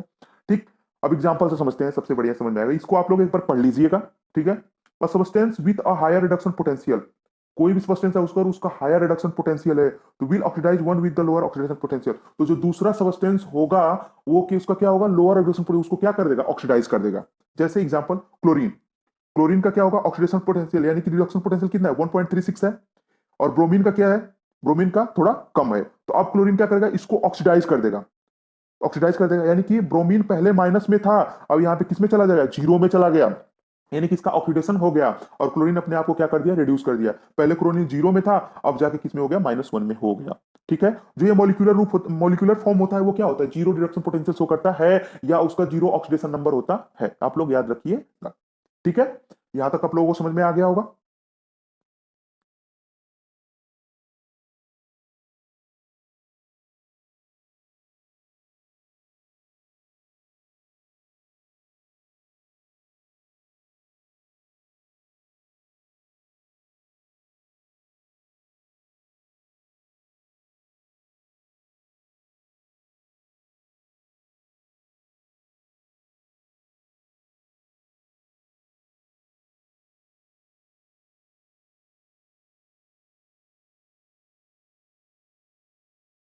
नेक्स्ट स्टार्ट करते हैं type of redox titration. Redox titration कितने टाइप के होते हैं उसके बारे में समझते हैं। तो direct redox titration, iodine is a moderately strong oxidizing agent during the oxidation. It will oxidize substances with lower reduction potential. Example titration of ascorbic acid. Iodine जो होता है स्ट्रॉन्ग ऑक्सीडाइजिंग एजेंट होता है और उससे जो भी रिडक्शन पोटेंशियल कम वाले होते हैं उसको क्या कर सकता है, वो ऑक्सीडाइज कर देता है। In addition the end point is detected using the starch indicator which produces a blue colouration with excess iodine. इसमें क्या करते हैं, जब हम एस्कॉर्बिक एसिड की जब स्टडी करते हैं आयोडीन के साथ तो उसमें हम स्टार्च इंडिकेटर का यूज करते हैं। तो इन पॉइंट में जब रिएक्शन कंप्लीट होती है तो ब्लू कलर का कलर शो करने लगता है, ठीक है, जिससे पता चल जाता है कि रिएक्शन कंप्लीट हो गई है। The pharmacopoeial assay of this titration are ascorbic acid, sodium stibogluconate, dimercaprol injection and acetarsol, ये सारे एग्जांपल होते हैं। Displacement redox titration, this titration is used in a pharmacopoeial assay liquefied phenol, methyl hydroxybenzoate, propyl hydroxybenzoate and phenindione, ठीक है, फेनोडाइओन, ये सारे चीजें होते हैं जो डिस्प्लेसमेंट रेडॉक्स टाइट्रेशन में देखा जाता है। नेक्स्ट अगर बात करें complex metric titration, this type of titration involve the formation of complex during the titration use the estimation of the metal and also for their salt. ये जो कॉम्प्लेक्स मेट्रिक टाइट्रेशन होता है ये मेनली मेटल्स के लिए और उसके salts के लिए टाइट्रेशन किया जाता है। ये बेसिकली मेटल्स के लिए ही किया जाता है, जिसे क्या बोलते हैं, कॉम्प्लेक्स मेट्रिक टाइट्रेशन। यानी कॉम्प्लेक्स नाम से ही पता चल रहा है कॉम्प्लेक्स का फॉर्मेशन होता है और कॉम्प्लेक्स मेनली मेटल से ही बनता है। नेक्स्ट अगर बात करें the titrant used in the titration usually called ligand. जो भी टाइट्रेंट यूज करेंगे आप, जो भी टाइट्रेंट इसमें यूज करेंगे उसको क्या बोलेंगे, हम लिगेंड बोलेंगे। EDTA is a most widely titrant used in the complex metric titration. जो ईडीटीए होता है एक केमिकल सब्सटेंस होता है, यानी कि ethylene diamine tetra acetic acid या सोडियम एडिटेट, ये बहुत ही ज्यादा यूज किया जाता है एज अ टाइट्रेंट के रूप में। Is a very versatile complexing agent with greater water solubility. अब इसका यूज ज्यादा क्यों किया जाता है, क्योंकि ये वर्सेटाइल कॉम्प्लेक्सिंग एजेंट होता है, यानी कि कॉमन यूज करने वाला होता है, यानी बहुत जल्दी रिएक्ट करने वाला ये एजेंट होता है और वाटर के साथ बहुत ज्यादा सॉल्युबिलिटी शो करता है। इसके अलावा यह स्टेबल कॉम्प्लेक्स का फॉर्मेशन करता है, 1:1 रेशियो का कॉम्प्लेक्स फॉर्मेशन करता है, इसलिए इसका बहुत ज्यादा ही यूज किया जाता है। और ये सभी मेटल के साथ रिएक्शन कर सकता है बस except alkali metals such as the sodium and potassium. Sodium potassium का जो ग्रुप होता है, सोडियम पोटेशियम, उसके बाद से रुबिडियम, इसके साथ ये रिएक्शन नहीं करता है। The alkaline earth metal such as calcium and magnesium form the complexes with are unstable at the low pH value and the titrate in ammonium chloride buffer at 10 is general equation for the titration। यानी कि जो alkaline earth metal होता है उसका easily इसमें titration किया जाता है, ठीक है, और कॉम्प्लेक्स फॉर्मेशन तो करता है लेकिन वो भी क्या होता है, अनस्टेबल ही होता है एज लो पीएच पे। इसलिए इसके लिए पीएच भी बहुत ज्यादा होनी चाहिए, लगभग अमोनियम क्लोराइड के लिए कितना पीएच 10 चाहिए होता है। इसका रिएक्शन देखते हैं, M N positive plus Na2EDTA, जब ये रिएक्शन करेगी यानी कॉम्प्लेक्स का फॉर्मेशन हो रहा है, MeDTA N-4 plus 2H plus ion, तो यानी क्या हो गया, कॉम्प्लेक्स मेट्रिक टाइट्रेशन का ये एग्जांपल हो गया। नेक्स्ट अगर बात करें indicator used in the complex metric titration, the end point of the reaction is detected using the indicator dye. इसमें इंडिकेटर कौन सा यूज किया जाता है, तो बेसिकली क्या यूज किया जाता है, डाई का यूज किया जाता है। The dye is added to the metal solution at the start of the titration and form a coloured complex with the small amount of the metal. जब डाई को हम रिएक्शन स्टार्ट होती है तभी मिला देते हैं, तो अगर रिएक्शन कंप्लीट होती है तो उसके साथ ये क्या बना लेता है, मेटल का कॉम्प्लेक्स बना लेता है, जिससे ये पता चल जाता है कि हाँ रिएक्शन हो रही है, यानी कि हमने टाइट्रेशन परफॉर्म कर रहे हैं। The first drop of the excess EDTA cause the complex to break up resulting in the colour changes, ठीक है।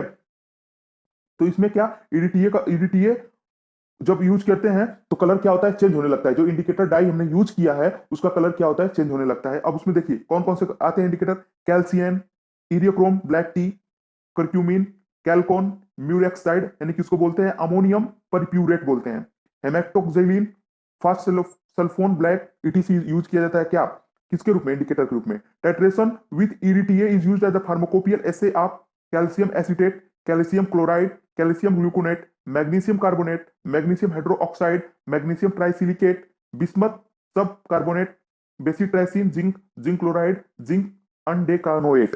ठीक है, ये सारे एग्जांपल आप लोगों को याद नहीं रखने हैं, लेकिन एक आध एग्जांपल आप लोगों को याद रखने होंगे। जब आप प्रैक्टिकल परफॉर्म करेंगे तो इसके बारे में आप लोगों को डिटेल पढ़ना होगा। डिटेल मैं आप लोगों को इसमें भी बता देता, लेकिन डिटेल बताने से मतलब क्या है, क्योंकि लिखना जब आप लोगों को उतना ही होता है, एग्जाम में इतना ज्यादा नहीं लिखने के लिए आता है। ठीक है, इतना सफिशियंट है इसके लिए। ठीक है, आगे बढ़ते हैं। Types classification of complex metric titration method. तो सबसे पहला मेथड होता है direct complex metric titration, back complex metric titration, replacement complex metric titration, और फोर्थ होता है इनडायरेक्ट कॉम्प्लेक्स मेट्रिक टाइट्रेशन। ये हो गया कॉम्प्लेक्स मेट्रिक टाइट्रेशन के क्लासिफिकेशन। नेक्स्ट अगर बात करें, insoluble metals, insoluble metal salt are stabilized by back titration. तो जो भी इंसोल्यूबल मेटल्स होते हैं उनका कौन सा टाइट्रेशन कराया जाता है? बैक टाइट्रेशन कराया जाता है, यानी कि उनको लिए और जोर लगाना पड़ता है और फोर्स की जरूरत होती है, यानी उनके लिए उनके डैडी ही आके उनको जगाएंगे। ठीक है, in the sample of the heated with excess ETTA to form the soluble ETTA complex with metal and then excess ETTA titrated with the salt solution containing Mg+2 are zinc are known as concentration। इसमें क्या ETTA complex के use किया जाता है और इसका बहुत ही ज्यादा यूज करना होता है। और जो भी मेटल्स होते हैं यानी कि Mg+2, मैग्नीशियम और जिंक+2, इन सब मेटल्स का यूज किया जाता है। Back titration with ETTA is used pharmacopoeial essay aluminium glycinate, aluminium hydroxide, aluminium sulphate, calcium hydrogen phosphate का यूज करते हैं। नेक्स्ट अगर प्रेसिपिटेशन टाइट्रेशन की अगर बात करें, और special type of titrimetric procedure involve the formation of precipitate during the course of titration. जब इसमें टाइट्रेशन कराया जाता है तो एक प्रेसिपिटेट बनता है। प्रेसिपिटेट का मतलब होता है एक मास। ठीक है, मास की तरह बनना है, यानी कि एक सॉलिड सॉलिड भी बन सकता है, एक मास की तरह बनना, उसे क्या बोलते हैं? प्रेसिपिटेट बोलते हैं। The titrant react with the analyte forming a insoluble product called the precipitate. Thus, any titration in which the end product form the completion of reaction is insoluble precipitate, this titration is called the precipitation titration। अब इस type का जिसमें भी substance बने उसको क्या समझ लीजिएगा कि प्रेसिपिटेशन टाइट्रेशन आप परफॉर्म कर रहे हैं। Precipitation is formed the rapid combination of two ionic cation and anionic species for insoluble product। Precipitation में बेसिकली क्या होता है? दो आयंस आप में आपस में मिलते हैं और मिलने के बाद क्या बनाते हैं? एक कटायन होता है, एक एनायन होता है, और मिलने के बाद इंसोल्यूबल प्रोडक्ट बनाते हैं, जिसे हम क्या बोलते हैं? प्रेसिपिटेट बोलते हैं। मेथड ऑफ प्रेसिपिटेशन टाइट्रेशन की अगर मेथड की बात करें तो मोअर्स मेथड, वोलार्ड्स मेथड और फजान्स मेथड, 3 मेथड्स हैं। इसके बारे में हम थोड़ा डिटेल डिस्कस करते हैं। सबसे पहले आता है Mohr's method. This method involve the determination of the chloride ion concentration of the solution by titration with the silver nitrate. In this method, silver nitrate solution is slowly added to the chloride solution to produce a precipitate of the silver chloride। अगर इसकी हम reaction देखें तो जब यानी कि silver nitrate Ag plus ion aqueous में, और जब क्लोरीन यानी कि क्लोराइड सॉल्यूशन जो होगा, दोनों का रिएक्शन कराएंगे तो AgCl यानी कि सिल्वर क्लोराइड फॉर्मेशन होगा। ठीक है, ये सॉलिड फॉर्म में होगा, ये क्या होगा? प्रेसिपिटेट का फॉर्मेशन करेगा। When the entire chloride is ion precipitate, the excess silver ion react with the chromate ion form the potassium chromate with the indicator। A red brown precipitate of the silver chromate will formed with give the end point of the titration। यानी कि जब पूरा chloride contain हो जाएगा तो जो access silver है वो हमारे क्रोमेट आयन से रिएक्ट करेगा।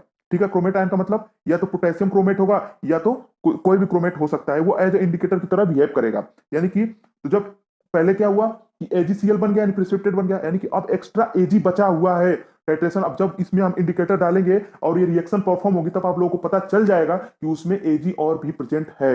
यही मेन टाइट्रेशन का काम होता है, यानी कि Ag प्लस और जब एक क्रोमेट आयन के साथ रिएक्शन होगा तो ये बना लेगा रेड ब्राउन कलर का प्रेसिपिटेट।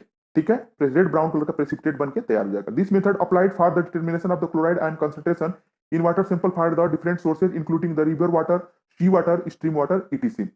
यानी कि ये जो मेथड है फजांस में, यानी सॉरी, ये जो मोअर्स मेथड है, इससे क्या यूज किया जाता है? इसका यूज किया जाता है हम वाटर को पहचानने के लिए। आप लोगों ने सुना होगा कि वाटर को प्यूरिफाई करने के लिए क्लोरीन का यूज किया जाता है। ठीक है, क्लोरीन का यूज कैसे किया जाता है? अरे क्लोरीन का यूज उसमें क्लोरीन ऐड किया जाता है और वही क्लोरीन क्या होता है? मेटल के साथ रिएक्ट करके कॉम्प्लेक्स बना के पीपीटी बना के नीचे सेटल डाउन हो जाता है और वहां से हमको फ्रेश वाटर मिल जाता है। यही प्रक्रिया वहां पे होती है।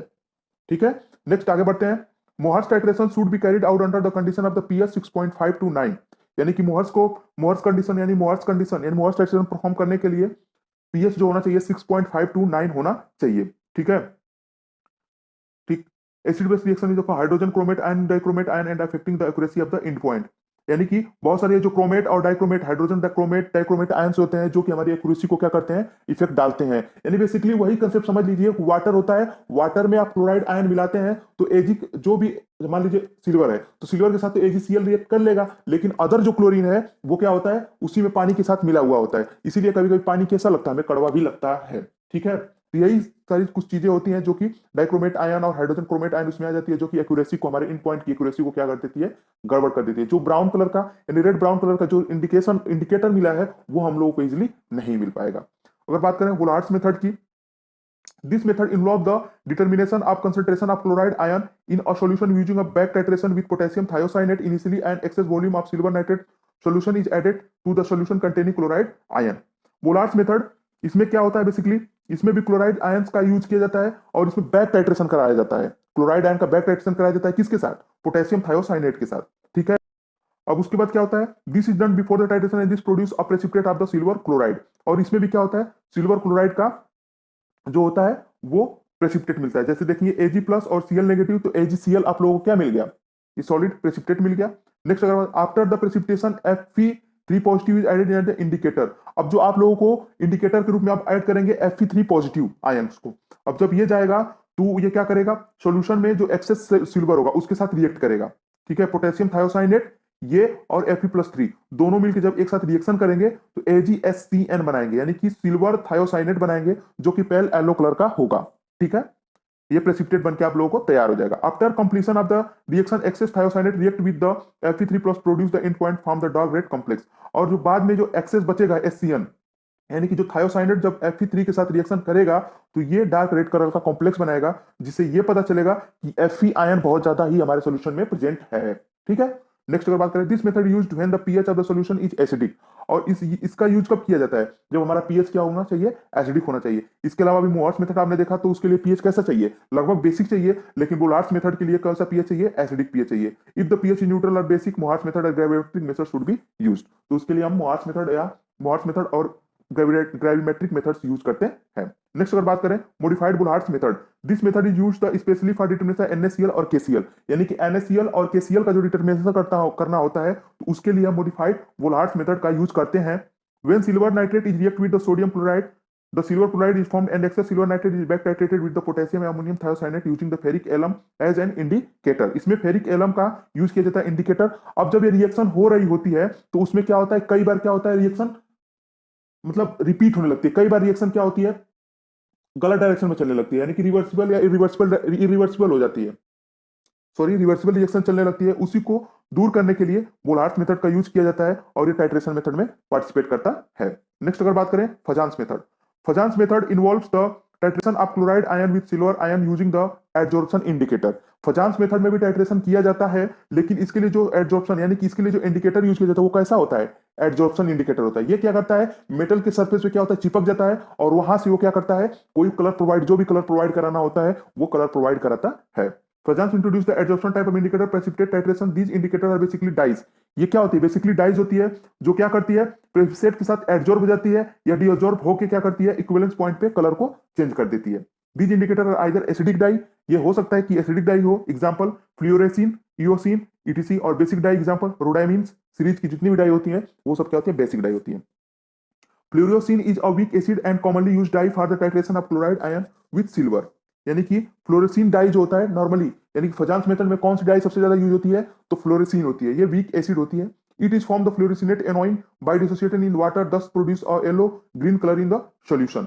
यानी कि अगर बात करें तो ये फ्लोरेसिनेट एनायन यानी कि फ्लोरेसिनेट यानी कि बहुत ही ब्राइट कलर का, यानी कि चमकीला पदार्थ, येलो ब्राइट कलर का ये क्या करती है, जब बीम ऑफ रेडिएशन जाती है तो येलो कलर का ये इस पे क्या करती है, जब ये प्रेसिपिटेट बनता है तो येलो कलर का जब आप बीम उस पे जाएगी, रेडिएशन जाएगी, सॉरी जब बीम उस पे गिरेगी प्रेसिपिटेट, तो येलो कलर का ये क्या करता है, यानी कि इन्फ्लुएंस यानी कि चमक प्रोवाइड कराता है, उसी को बोलते हैं यानी fluoresceinate. Note, sodium chloride can be estimated using the Volhard's method, Mohr's method and Fajans method. यानी तीनों मेथड्स के द्वारा कौन यूज किया, किसका टाइट्रेशन किया जा सकता है, तो वो है सोडियम क्लोराइड NaCl।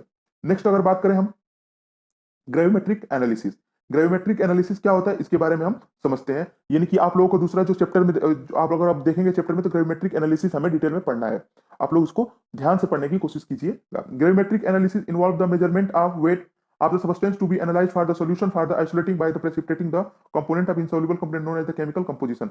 अब ग्रेविमेट्रिक एनालिसिस में क्या करना होता है कि मान लीजिए कोई मिक्सचर आपने बनाया है, तो किसी भी पर्टिकुलर सोल्यूट का कंटेंट कितना होगा या कितना वेट उस सोल्यूशन का, कितना वेट उस सोल्यूट का सोल्यूशन में मिला है, उसको नापने की प्रक्रिया ही या उसको एनालिसिस करने की प्रक्रिया ही ग्रेविमेट्रिक एनालिसिस कहलाती है।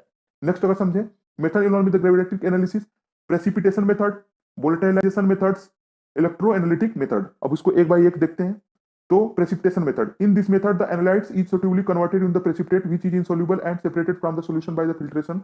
This filtrate is washed to the remove impurities and heated to convert the filtrate to a product to known composition and weight. इसमें क्या करना होता है, जिस चीज को हमें एनालिसिस करना है उसको क्या करते हैं, पहले हम प्रेसिपिटेट में कन्वर्ट करेंगे। अब प्रेसिपिटेट कन्वर्ट हुआ वो इंसोल्यूबल होगा, अब उसको क्या करेंगे, फिल्टर कर लेंगे। फिल्टर करने के बाद उसको क्या करेंगे, वॉश कर लेंगे, और वॉश करने के बाद उसको ड्राई कर लेंगे। ड्राई करने के बाद उसको क्या करेंगे, वेट कर लेंगे। वेट करेंगे, इससे पता चल जाएगा कितना वेट हमारा सोल्यूट उसमें ऐड था। Next, volatilization method or evolution method. In this method, the analyte is subjected to volatilization process at specific temperature to that the possible decomposition product are the volatilization labeling unvolatilized product. This product is then weighted and used. This product is then weighted and used the calculation. Volatilized method में क्या करना किया जाता है, basically जिस चीज को हमें एनालाइट करना होता है उस सोल्यूशन को हम क्या करते हैं, पहले गर्म करते हैं। अब उसको जब गर्म करेंगे तो जो भी उसमें से वोलेटाइल सब्सटेंस होगा वो क्या होगा, वेपर के फॉर्म में निकल जाएगा बाहर। लेकिन और जो फॉर्म जो वोल्टिलाइज नहीं होगा वो क्या होगा, प्रोडक्ट बचा रह जाएगा। अब उसको क्या करेंगे, हम उसको वेट कर लेंगे। उसको वेट कर लेंगे, उसके बाद हम एनालिसिस कर लेंगे कि कितना पार्ट उसमें हमारा सॉल्यूशन में ये बना हुआ था। नेक्स्ट अगर बात करें electro analytical method, in this method suitable electrode is used on which the element to be estimated is deposited electrically. इसमें क्या होता है, इलेक्ट्रिकल मेथड का यूज किया जाता है। The simple solution containing ion is taken the electrical current to pass in the solution as per second Faraday's law. The ion present in the solution will get deposited on the electrode and the concentration of the ion deposited on the electrodes will depend on their chemical equivalent. This method has the advantage that it avoids the filtration and decomposition. ठीक है, electro analytical method में क्या किया जाता है, आप कोई solution लेंगे, उसमें क्या करेंगे, दो इलेक्ट्रिकल रॉड को डाल देंगे और उसके बाद उसमें इलेक्ट्रिसिटी प्रोवाइड करेंगे। एक तो होगा कैटायन और एक होगा एनायन। ठीक है, अब सोल्यूशन क्या होगा, ब्रेक डाउन होगा। अब मान लीजिए कैटायन, अब कैटायन पे क्या जाएगा, नेगेटिव चार्ज इकट्ठा होगा और एनायन पे क्या होगा, पॉजिटिव चार्ज इकट्ठा होगा। अब वही उसका डिपोजिशन होने लगेगा और बाद में जब उसका डिपोजिशन कंप्लीट हो जाएगा तो आप वहां से उसको इजीली निकाल सकते हैं और उसके बाद उसको वेट कर सकते हैं। अब जब इलेक्ट्रो एनालिटिकल मेथड आप कराएंगे तो अवॉइड फिल्ट्रेशन एंड डिकम्पोजिशन, तो इसमें आप लोग को ना तो फिल्ट्रेशन करने की जरूरत होती है और ना ही कोई भी डिकम्पोजिशन करने की जरूरत होती है। नेक्स्ट अगर बात करें step involve in the gravimetric calculation, तो ग्रेविमेट्रिक कैलकुलेशन करनी है तो क्या आपको करना पड़ेगा, ये चीजें आप समझ लीजिए। द सैंपल, पहला होगा सैंपल प्रिपरेशन सॉल्यूशन।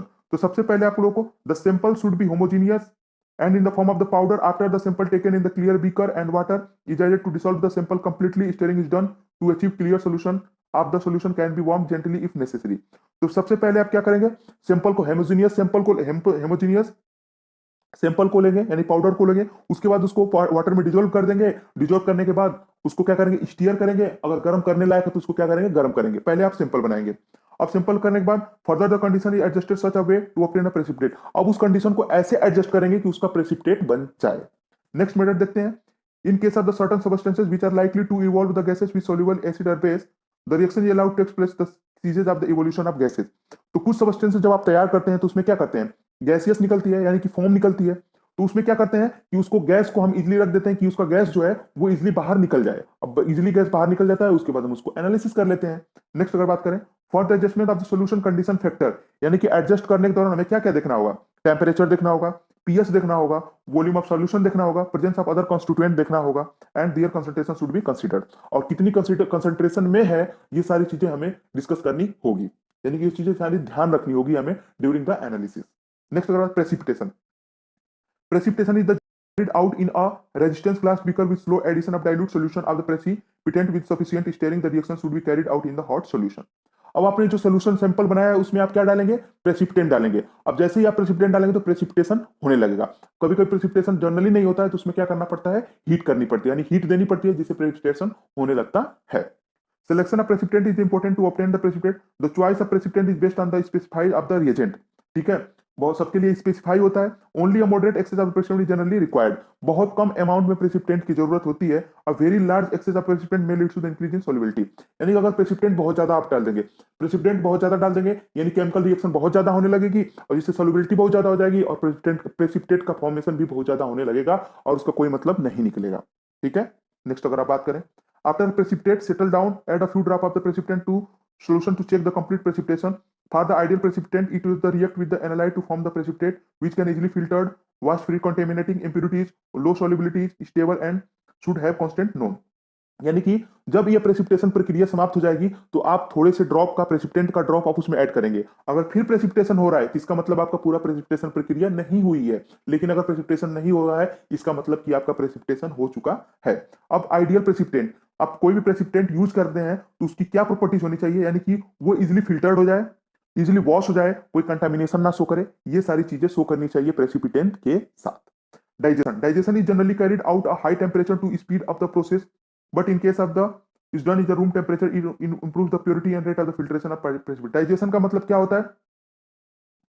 डाइजेशन का मतलब होता है कि जो भी हमारा सैंपल बना है उसकी जो रिएक्शंस हो रही है उसको और तेजी से कराया जाए। ठीक है, बाई हीट करके या जैसे भी है उसको तेजी से कराया जाएगा। अब वो जब तेजी से होगा तो वो प्योरिटी और फिल्ट्रेशन करने में क्या करेगा, हेल्प करेगा।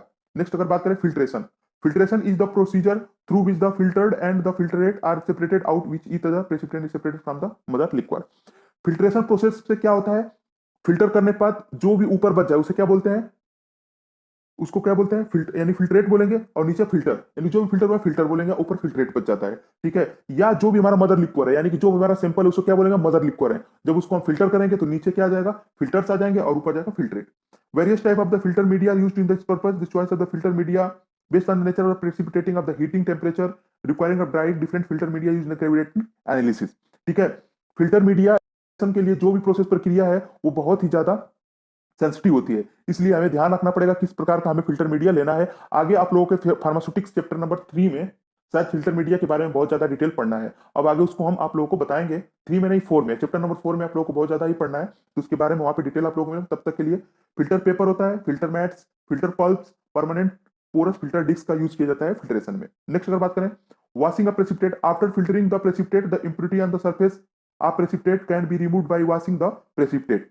जो भी आपका प्रेसिपिटेशन मिला है उसको क्या करेंगे, आप वॉश कर लेंगे। If the precipitate is very stable and they not effect the solubility of no effect leading to precipitation, no effect leading to hydrolysis of the precipitate, the precipitate can simply be washed with the distil water. अगर जो भी आपका precipitate मिला है वो अगर stable है, अगर उस पर कोई वाटर का इफेक्ट नहीं पड़ रहा है तो आप जनरली वाटर के साथ ही वॉश कर सकते हैं। Example, washing the precipitate of BaSO4 with distil water. BaSO4 का जो प्रेसिपिटेट है उसको आप इजीली वाटर के साथ डिस्टिल यानी कि वॉश कर सकते हैं।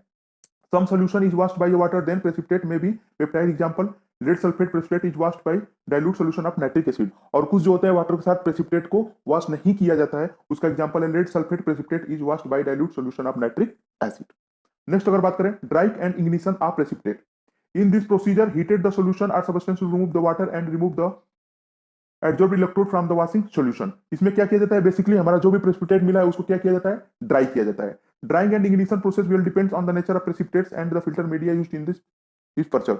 आप लोगों को ड्राइंग करना है या इग्निशन, दोनों लगभग एक ही है, लेकिन आपको क्या करना है ये किस पे डिपेंड करेगा कि आपने किस टाइप का फिल्टर मीडिया यूज किया है या आपका किस प्रकार का सैंपल बना है, इस सारी चीजों पे डिपेंड करेगा। Drawing is termed used in the when temperature is below.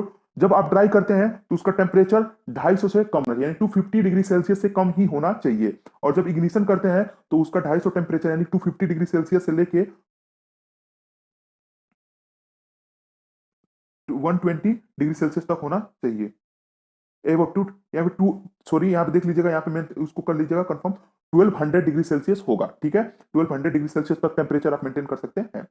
During is possible for precipitant filters और filter paper. Ignition is done by the heating with the appropriate burner and it depends upon whether the precipitate can be ignited in contact with the filter paper and absence of the filter paper. जो भी ignition आप कर रहे हैं वो filter media पे depend करेगा कि आप किस टाइप का फिल्टर मीडिया यूज किए जाते हैं या किस टाइप का फिल्टर पेपर आप यूज किए थे। नेक्स्ट अगर बात करें, weighing and calculation. After the drying procedure solution are cool to room temperature in the desiccator यानी कि डिसिकेटर्स। जब आप इन सारी चीजों को परफॉर्म कर चुके हैं तो आप क्या करेंगे, उसको कूल करेंगे और उसको क्या करेंगे, एक्यूरेट यानी कि उसको वेट करेंगे। वेट करने के बाद उसका परसेंटेज निकालेंगे। जैसे परसेंटेज आप कोई सब्सटेंस ए था उसका परसेंटेज आप निकालें तो percentage of A is equal to GA upon G sample into 100। GA का मतलब ग्राम ऑफ एनालिट, यानी जिसको आप एनालिसिस करना है उसको आप ऊपर कर देंगे, और जितना आपने एनालिसिस के लिए सैंपल लिया था उसको अपॉन में कर देंगे, इंटू 100 कर देंगे, तो आप निकाल सकते हैं कि आपका एनालिसिस का कितना परसेंट, यानी कि आपका एनालाइट कितना परसेंट था। ये सारी चीजें आप निकाल सकते हैं। ये एक इकलौता फार्मूला है जिससे क्वेश्चन बनता है, और ये बहुत ही इजी फार्मूला है। नेक्स्ट अगर बात करें कोलाइडल स्टेट्स, हालांकि ये सिलेबस में नहीं दिया है लेकिन इसके बारे में भी आप लोग जान लीजिए। Colloidal suspension is not suitable in gravimetric analysis. Gravimetric analysis में इसका कोई रोल नहीं होता है। क्यों नहीं होता है? क्योंकि इसके पार्टिकल साइज की वजह से। क्यों? They can not be readily filter, क्योंकि ये फिल्टर ही नहीं हो पाता है easily. The stability do suspension can decrease by the stirring, heating and adding the electrodes. जब आप स्टीयरिंग कर दें या हीट कर दें तो इनकी जो स्टेबिलिटी है वो क्या हो जाती है? बिगड़ जाती है। क्यों? Because individual colloidal particle bind together to the give colloidal mass and is the filter, यानी कि फिल्टरेबल, यानी कि ये कोलाइडल मास के रूप में होते हैं। और यहाँ पे देखिए the process is converting colloidal generally exhibit the substances of the particle size ranging in the between 0.1 to 1 micron 0.1, यानी कि जो कोलाइडल सब्सटेंस होती है उसकी साइज रेंज कितनी होती है? 0.1 माइक्रोन से लेके 1 मिली माइक्रोन तक होती है। और ऑर्डिनरी जो क्वांटिटेटिव फिल्टर पेपर जो हमारा होता है 10 माइक्रोन तक के पार्टिकल को क्या करता है? फिल्टर करता है। इसलिए ये क्या करता है? ट्रू सॉल्यूशन की तरह बिहेव करता है, यानी जो भी कोलाइडल पार्टिकल होता है वो ट्रू सॉल्यूशन की तरह बिहेव करेगा। नेक्स्ट बात करें, colloidal suspension stable because all colloidal particles are either positive और नेगेटिव चार्ज, यानी कि ये बहुत ही ज्यादा स्टेबल होता है क्योंकि एक ही चार्ज वाले होते हैं। और ठीक है, this ion are the retain on the surface by process known as the adsorption. ठीक है, कोलाइडल पार्टिकल्स भी क्या होते हैं? वो सरफेस पे होते हैं एडजॉर्प्शन के कारण। If the powerful beam of the light is pass through the colloidal solution, किसी भी कोलाइडल सॉल्यूशन के साथ अगर स्ट्रॉन्ग बीम को हम पास करें तो वो राइट एंगल, यानी कि जो भी लाइट की स्कैटरिंग होगी वो राइट एंगल पे निकल जाएगी, और इसी को हम बोलते हैं Tyndall's effect. In general colloids are the classified into two groups, lyophilics and lyophobics collides.